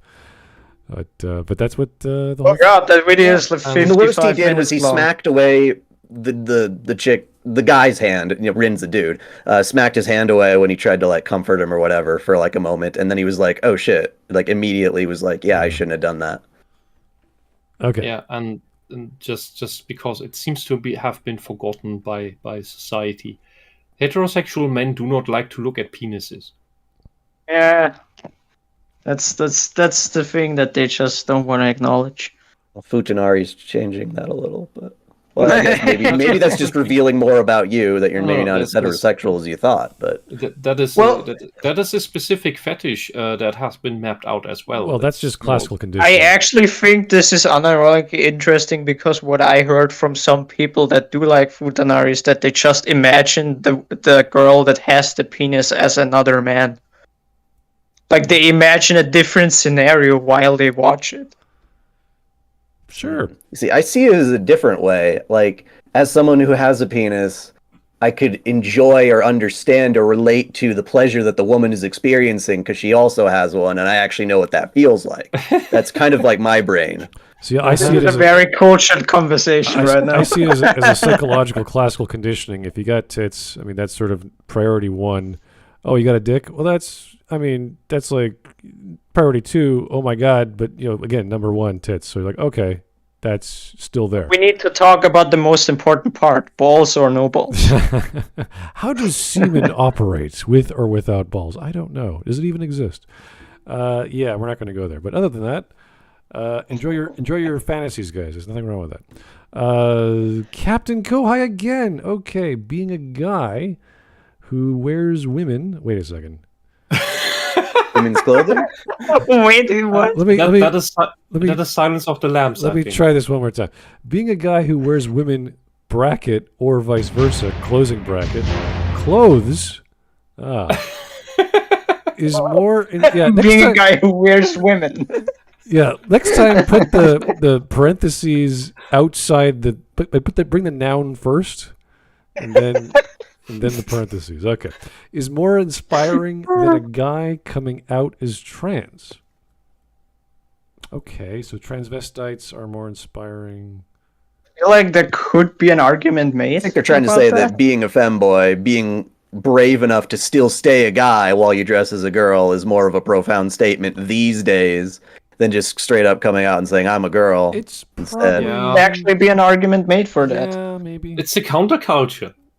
I mean, It is actually counterculture. there are definitely gay bars and lesbian bars and I don't know exactly the femboy part of Thailand, but we do have entertainment like that in Toronto as well. And I don't know if Thailand is a good argument. well, no. I'm just saying there's communities of people or groups of people that do this as entertainment and as lifestyle. So it's more. There's a group of people you can go to, and they all have the same interests, and they dress themselves up, and they share experience. Like that's cool, great, no problem. Join the club, have a great time. So that would probably be more acceptable and psychologically healthy or accepting than saying, do I have gender dysphoria? How do I figure this out? Who do I go to? Getting a bad That's true. diagnosis, et cetera, and of course all the left-leaning ideologues saying, well, you got to go here, you got to get some drugs, you got to go to operations, and like, whoa. Yeah, they pressure people into things that do not necessarily help them. And societies have dealt with these phenomena in various ways. And one of the fundamental errors that the left makes is that they classify all of these different things, for example, the two-spirit thing, as its own valid thing that is different from all the other things, when they're just all different ways to within that respective culture map out and deal with this phenomenon. They're all dealing with the same thing, and making all special singular things out of it. It's just nonsense. Okay. But it fits well into this everybody needs to be special thing. All right. I was waiting for this from Alex Halo since he was posting so many times. And I believe Alex Halo did... No, it's the same avatar. Can I recommend Neptunia to you then, Dai? It has great waifu XD. Okay. I've experienced a bit. Okay, you know the greatness and the all-empowering enlightenment that is Neptunia. I mean, once you go there, it's kind of self-explanatory, so... Gorgeous best girl. Okay. I have yet to be initiated, but I keep getting those knocks on my doors to see the light that is Neptunia. So. Look, if you need a palate cleanser from your decade of Mass Effect... Oh god, no, it's burned into my brain. It's not going anywhere. The pain is real. I don't think any degree of waifu will help me, but that's okay. Captain Kohai, again, thank you, sir. JPGG fans are hating the trans thing. Yeah, I think that's pretty culturally ubiquitous with Japan. They're all sort of like, this is silly. No one believes this, but the West does, unfortunately.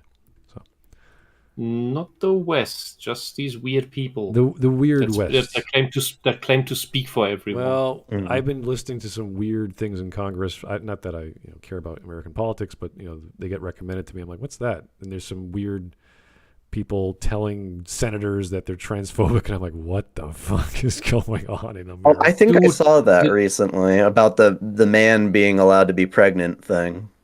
The left party in Germany has brought people into parliament, the actual federal ministers, that claims to be trans, wears normal men's clothing, and stands there and says that once a month he smears strawberry jam into his undies for his period. Oh my god!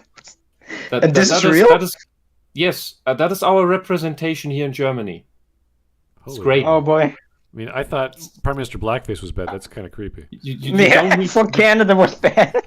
seriously, what enemies do you need when you have this representation? Oh boy. Oh boy. Okay, I'm gonna try. Well, we have one more super chat. I'm gonna try and eliminate that idea from my head for a moment. Captain Kohai again, sir. Okay, this is hopefully the last one. Then we get on with the stream memes because those are usually fun. Whoops, meant to say. Oh, okay. A guy wearing women's clothing or vice versa. Yeah, thank you.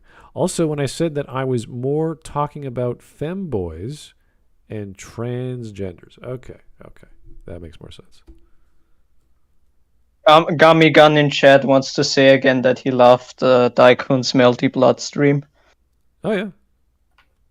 Yep, I'll be streaming more Xenoblade or something on, I think, Wednesday. So we can continue that conversation then. I'm sure you'll have Alex Halo just gushing about anything in Tsukihime universe. He's gonna show up in Daikun's chat and talk about Neptunia. Natural in my stream. Alrighty. We have, I don't know how many pages of stream memes, but let's see. It's going to take about 10 minutes. Not that many. You say that. All right, here we go. Daikun, if you don't know, we have, if you're part of the stream, or sorry, you're part of the Discord, you can go to the Smudcast section of the Discord, go down a few points, and it's the Smudcast Stream Memes channel. It has a big smiley face there. And I'm going from August 22nd, which is today. And you could follow along and see all the memes because it takes about 20 seconds to appear on the stream. So I don't want you to have a delay. Oh, gotcha. Yeah. So I'll just start with some of the basic memes here. And it's just an animated GIF of a cat girl from... That's Felix. That's a cat boy. Oh, it's a cat boy. Yep. That's another obvious that they want to come and claim, presumably. Okay. What anime is this? ReZero. Zero. Oh, right. Jeez. My forte.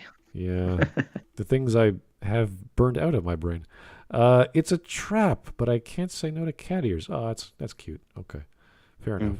You know what you like.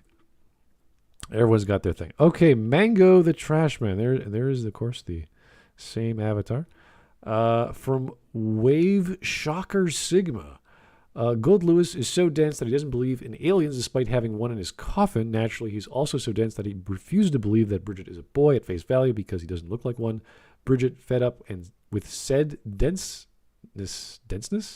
just agrees to be called a girl in the moment to move the conversation along and shut the dude up and free himself of a major headache. So that's it. That's the joke.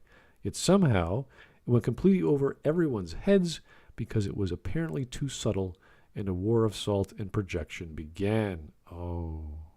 That would be funny if that's what it was, but I don't know if that's entirely what would happen or what did happen. But I like that idea. I hope that's true. We'd have to. I don't know where this comment is from, but if we could actually reply to Wave Shocker Sigma and say, "How do you know that, sir?"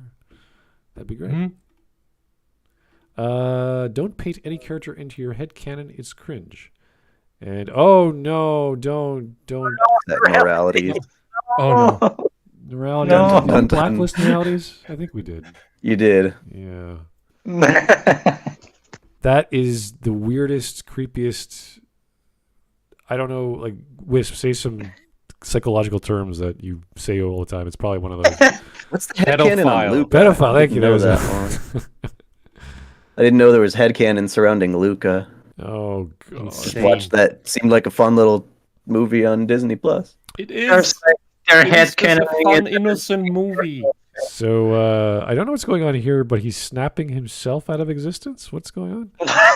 Because of bigots, everyone's a bigot. Oh, I guess. I thought it was like half of the community, but apparently everyone. Oh, it might also be referencing a certain statistic. Oh, is it As the V self-deletion in Minecraft? Yes. Oh, I don't know much about Minecraft.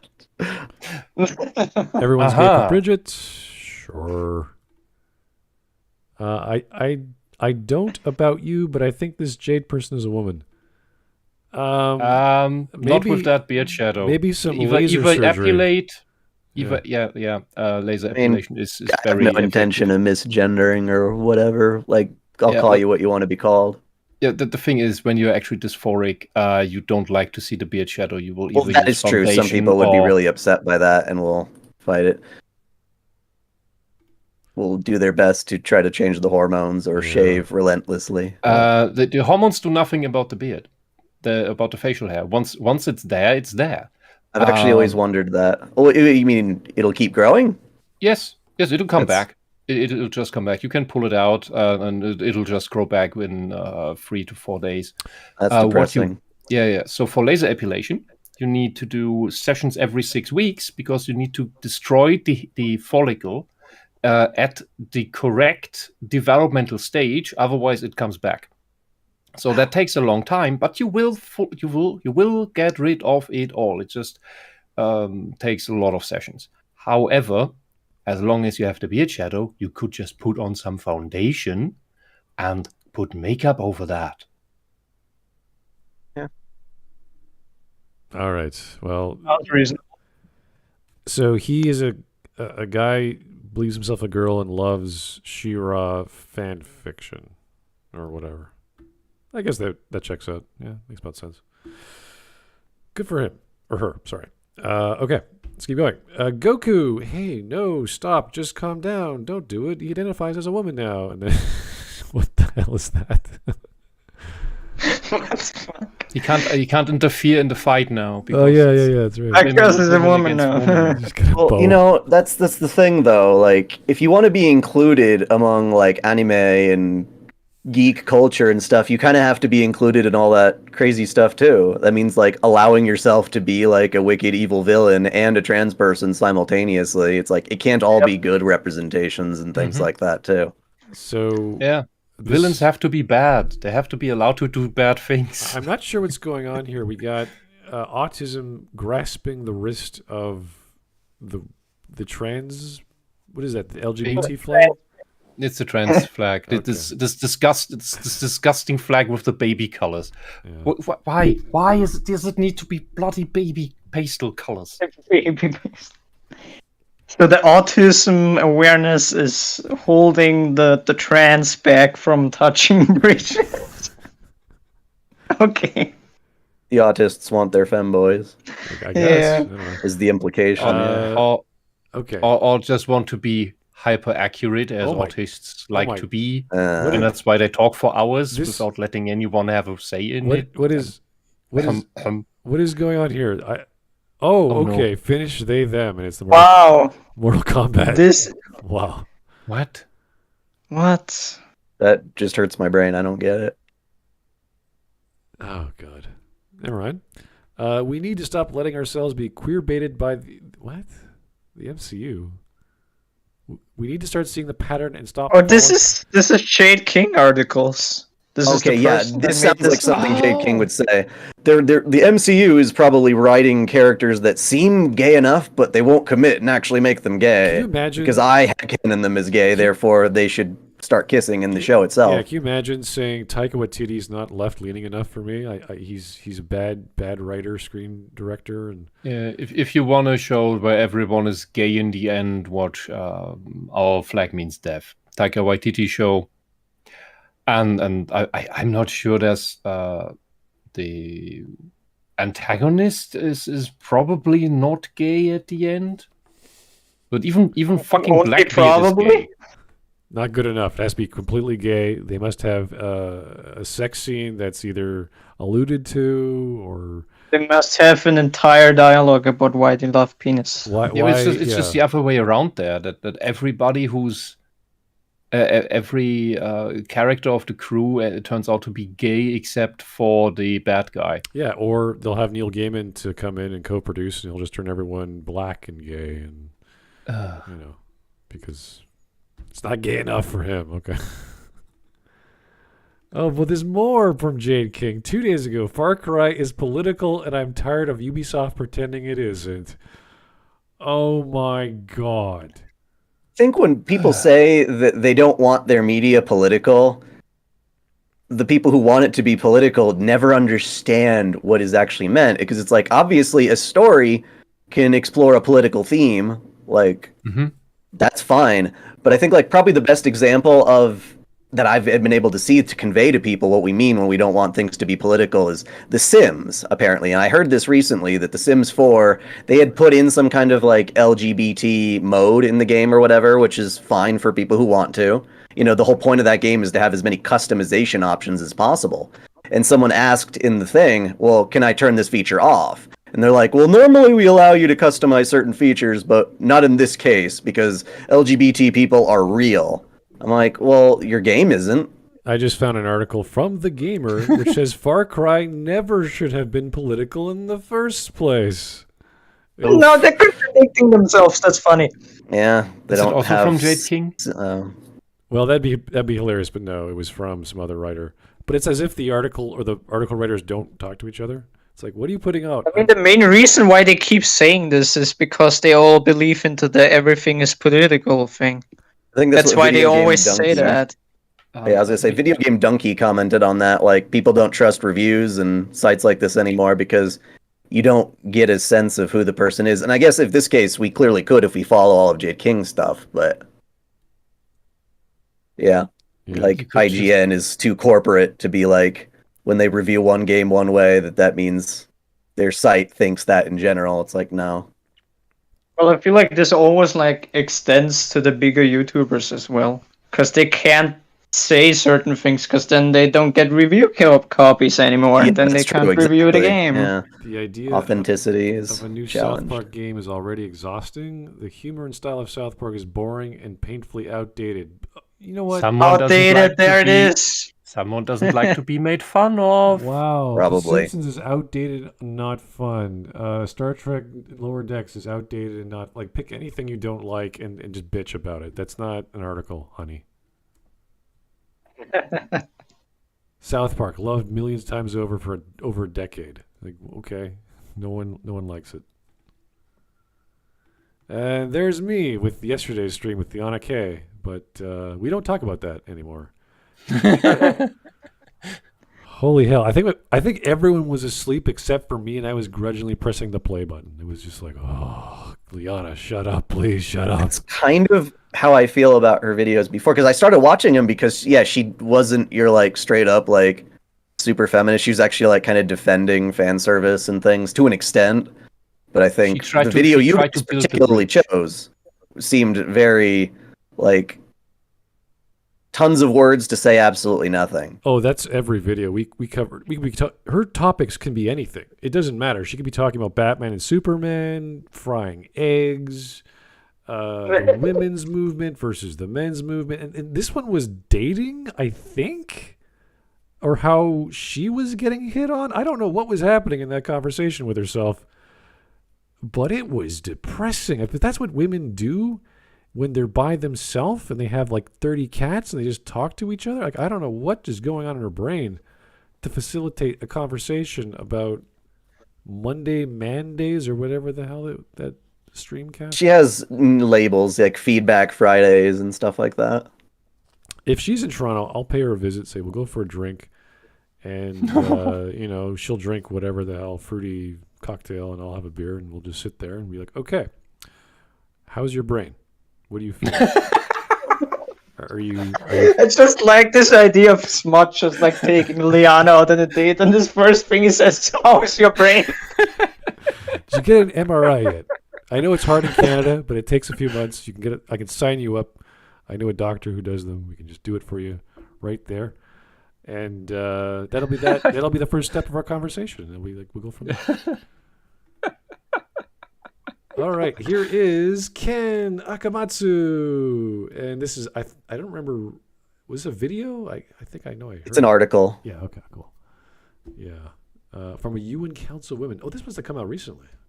Yep, I think it was like almost last night. They say 8:20, but yeah, it's like some poorly translated Japanese Chinese article or whatever. But it does clarify that Ken Akamatsu was debating the UN Council of Women, trying to say that there's no claim of their manga being as evil as you're implying. And he's the It's creator the same of as Love Hina. Correct.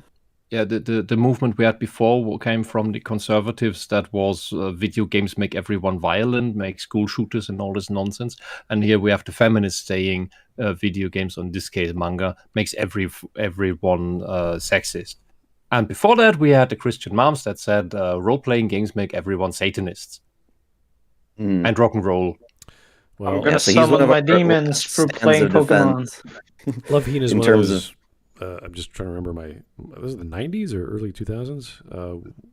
Late 90s, first harem anime.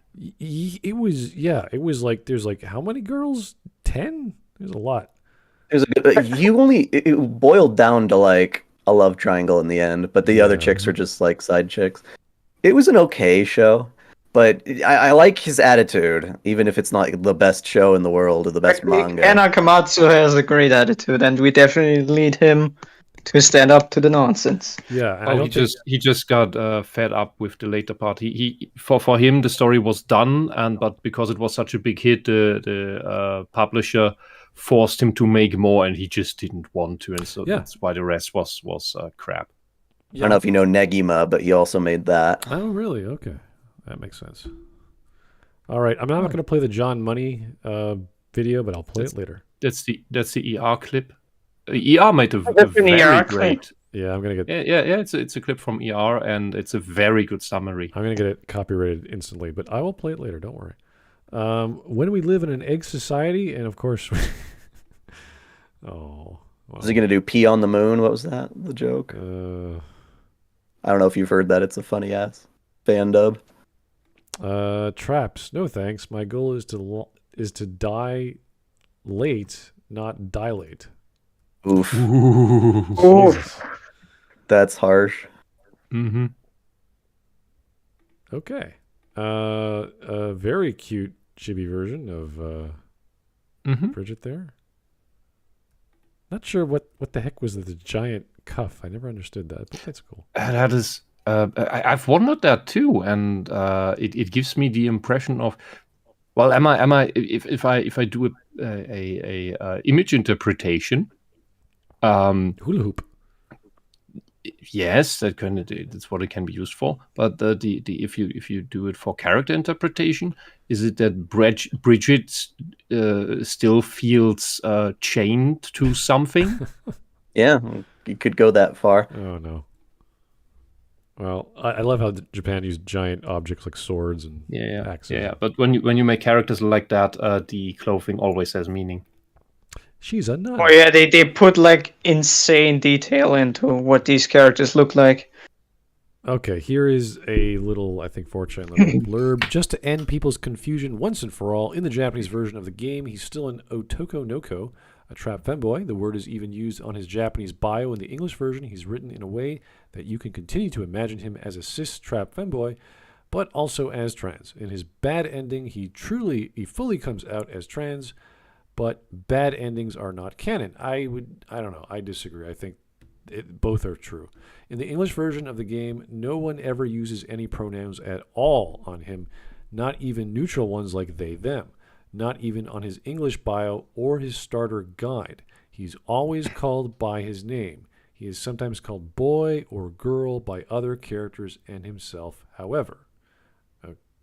Okay. Yeah, they leave it vague. That's the problem. Yeah, this is similar situation to Poison, okay, in Final Fight, except instead of it being about biological sex, it's about gender identity. Right. Hope that helps clear things up to you. It's still not as clear as I'd like, but yeah, I get where you're coming from. It's just like, that's how it was. Yeah, and the activists don't seem to like ambiguity at all. They want definitive. Yeah, they wanted like everything definitively spelled out. Okay. Or in Jade's case, she loved the ambiguity as an attempt to force their headcanon as real. Mm-hmm. Also true. Huge Bridget fan excited to play Guilty Gear for the first time. Yeah, pretty much the end of that Jade King article. Yeah, pretty much. Oh no, there's all this text. Yeah, this is more lore. I'm not going to. This is just Bridget Wiki, I think. Yeah. Mm-hmm. Go ahead. Oh, this is all the games now. Yeah, go ahead, read that on your own time. I'm not going to suck you guys up. Oh, that's it. That's the last. No, there's more. Oh, sorry. Yeah, there's more. People discussing over a trap in a fighting game. I slumber. Me arguing that a woman's bust size scales their durability. What? I think you might have a fetish there, sir. I could be wrong. Don't try that in person. That probably won't end well. Yeah, that's gonna end badly. Yeah, even if you're intimate with the person, that you really got to know what you're doing there. So, yeah. Okay, just a reminder that gatekeeping is a good thing. Oh, the gatekeeping comment. I was waiting for someone to say that. Gaining Bridget was a big W for the trans community, but we haven't won until we get Astolfo once and for all? What? That's the tweet I Stolfo's gonna meant. tease you like he teases everybody else for the eternity. Yeah, but that's the tweet I meant. This is just so horrible. It's Yeah, isn't the show over? Isn't these people Grand are Order? just horrible. Well, Fate Grand Order. Well, keeps Grand going. Order is still. Yeah, Grand Order can still. They change could do stuff that if at it any time, wants but to. I don't think they will. Yeah. The game keeps it going, but that's just the game. It's not a big deal. I doubt they play it. Here's another flutter grind on Twitter. I didn't give a singular F about Guilty Gear or Bridget until it came out that she was trans. No kidding. But I'll jump on any chance to make transphobic weebs mad. Yeah, that's the wrong attitude. That's saying the quiet part out loud. That's why these people are malicious. Yeah, and they have the what is this? The avatar, I'm assuming, is that a character from... My Little Pony? Is it? It could Yes. be. Yeah, but like, I don't know if in the show they have It's was like goth makeup. It's a fan variant. I think so. Very likely. All right, another 4chaner style comment. All right, B, when I say trans, you say rights. Okay, got it? Great, let's go trans. Formers. 4chan.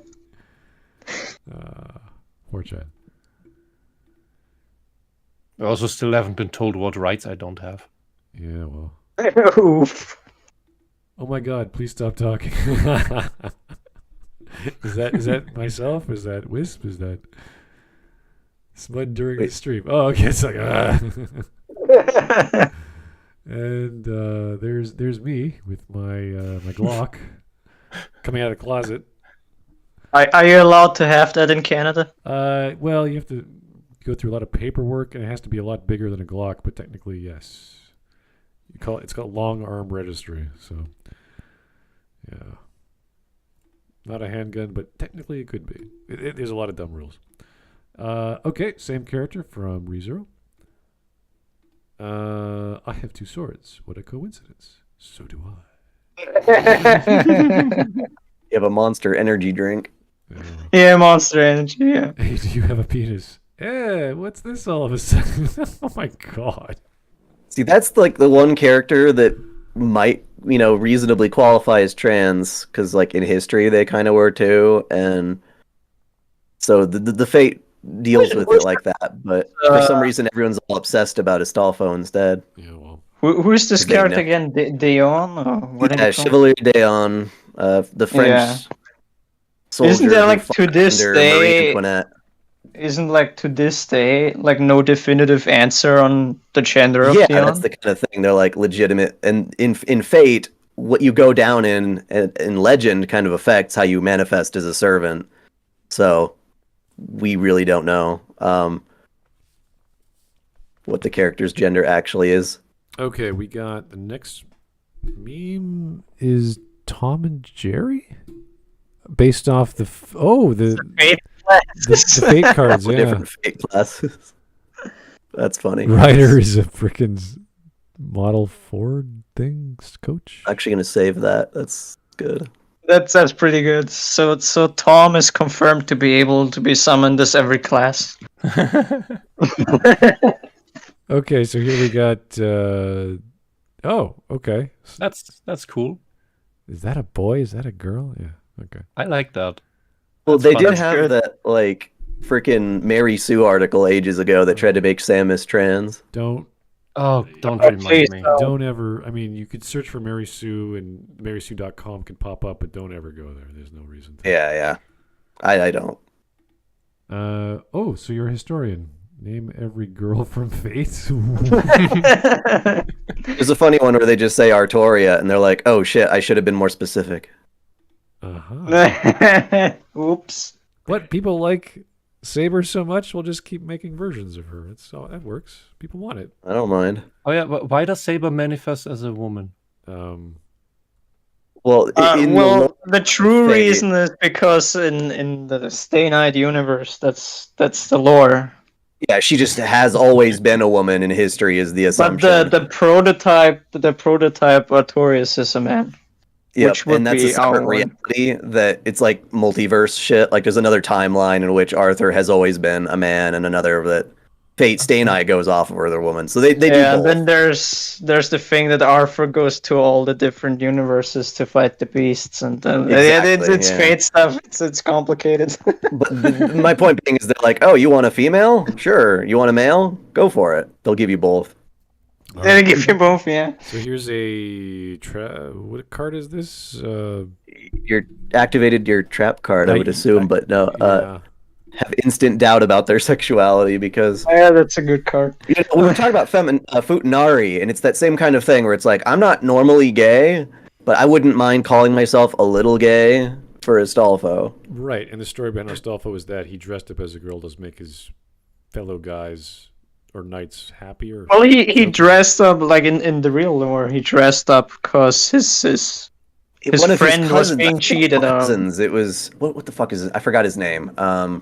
Yeah, I forgot Roland, his name. I think it was like going crazy or something, and Yeah, his wife cheated on him, and so he was depressed. And then Astolfo was like, "Okay, I'm gonna dress up as a woman to cheer you up." yeah, And then afterwards, even in those yeah, and stories. then afterwards, both of them went out to sleep with a bunch of women to get over the cheating.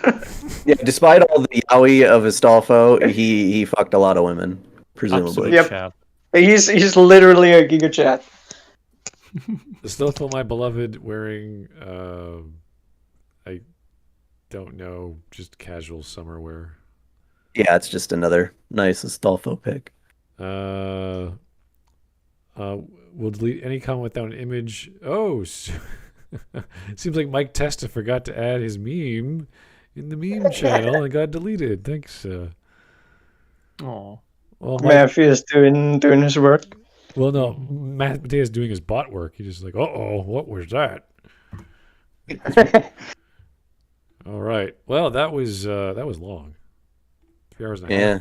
Yeah. Fun, kind of weird, kind of goofy. But wow, much ado about nothing. And as you can see from the article, the person is heavily biased for trans gay content, being a trans person themselves, I think. Or at least lots of them do this for coping to justify their decisions as well. yeah, I don't want to So judge then them. everything I don't else needs know. to do that. They want to I don't dress know. up. We Good don't for know them. about this individual specific, how everyone does this specifically, but there are these various weird types out there that Yeah, like if you were to, have very strange thoughts yeah, going on. Whisp, if you of were why to they do write what. an article, you'd be like, well, this is what I am, but I really like Bayonetta because she's a 7 foot tall giant woman who, is a giant woman. And yeah, she does other cool things, but that's the first. And in Smash, they gave her stub legs. Well, did they give her guns on her shoes at least? Yeah, but they like cut her legs in half. She's not as tall. It's really weird. Oh. Probably would look weird if she had her normal height as well, but Oh boy. Okay, guys. Well, that was fun. Thank you so much for OtakuDaikun to take up his evening or morning, wherever you are in the world. Thank you so much. And we're going to keep watching you whenever people recommend you. That's how it works. It's all democratic here. You can take part in that if you like to. You could put your own videos for suggestion, and you could seed the ballot that way. It's up to you. Yeah, we can give you the role. You can join again if you want to. Yes. Yeah. So- I don't think I dropped out of the role or anything, or I didn't leave the server, but yeah. Yeah, no, it's entirely up to you. Thanks, guys, for all your This is usually animated, in case you didn't know, but we saved it just for you.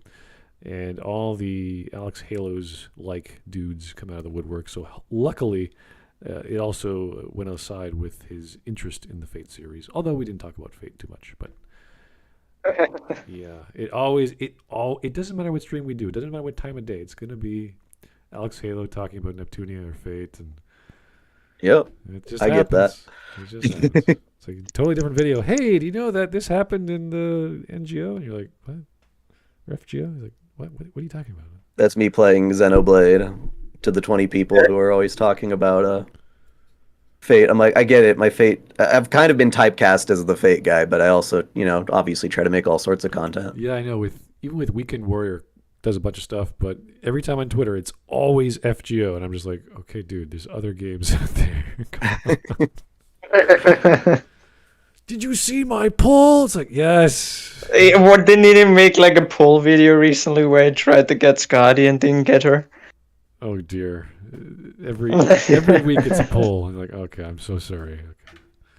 Anyway, thank you so much, everyone, for your time. Super chats were wild. We got to them. Hopefully, there's a bunch of people in chat. Sorry we don't have time for, but leave them in the comments. Tag me in the Discord. I'll be happy to get back to you. I'll watch that video that was tagged as well on the meme channel. And thanks for Whisp for hanging out so long and staying up and despite your bedtime and all that good stuff. Yeah. It was fun. I'm sorry that just my brain seems to be falling apart lately. Okay, no problem. But I know you said you couldn't make it, and you did. I was like, thank you so much. So I mean, it's 2:30 a.m. now, so okay. Maybe I get some leeway. Okay. Well, it was great to have you on, Daikun. Yeah, thanks. And It's been fun. I just wanted to say, I am so happy that your YouTube voice is not your normal voice. Oh yeah. Yeah. When I'm reading a script, I guess. This is like so many people use this weird inflection now on their videos, which is okay if you do this character thing or to separate yourself from that. But it's driving me up the walls.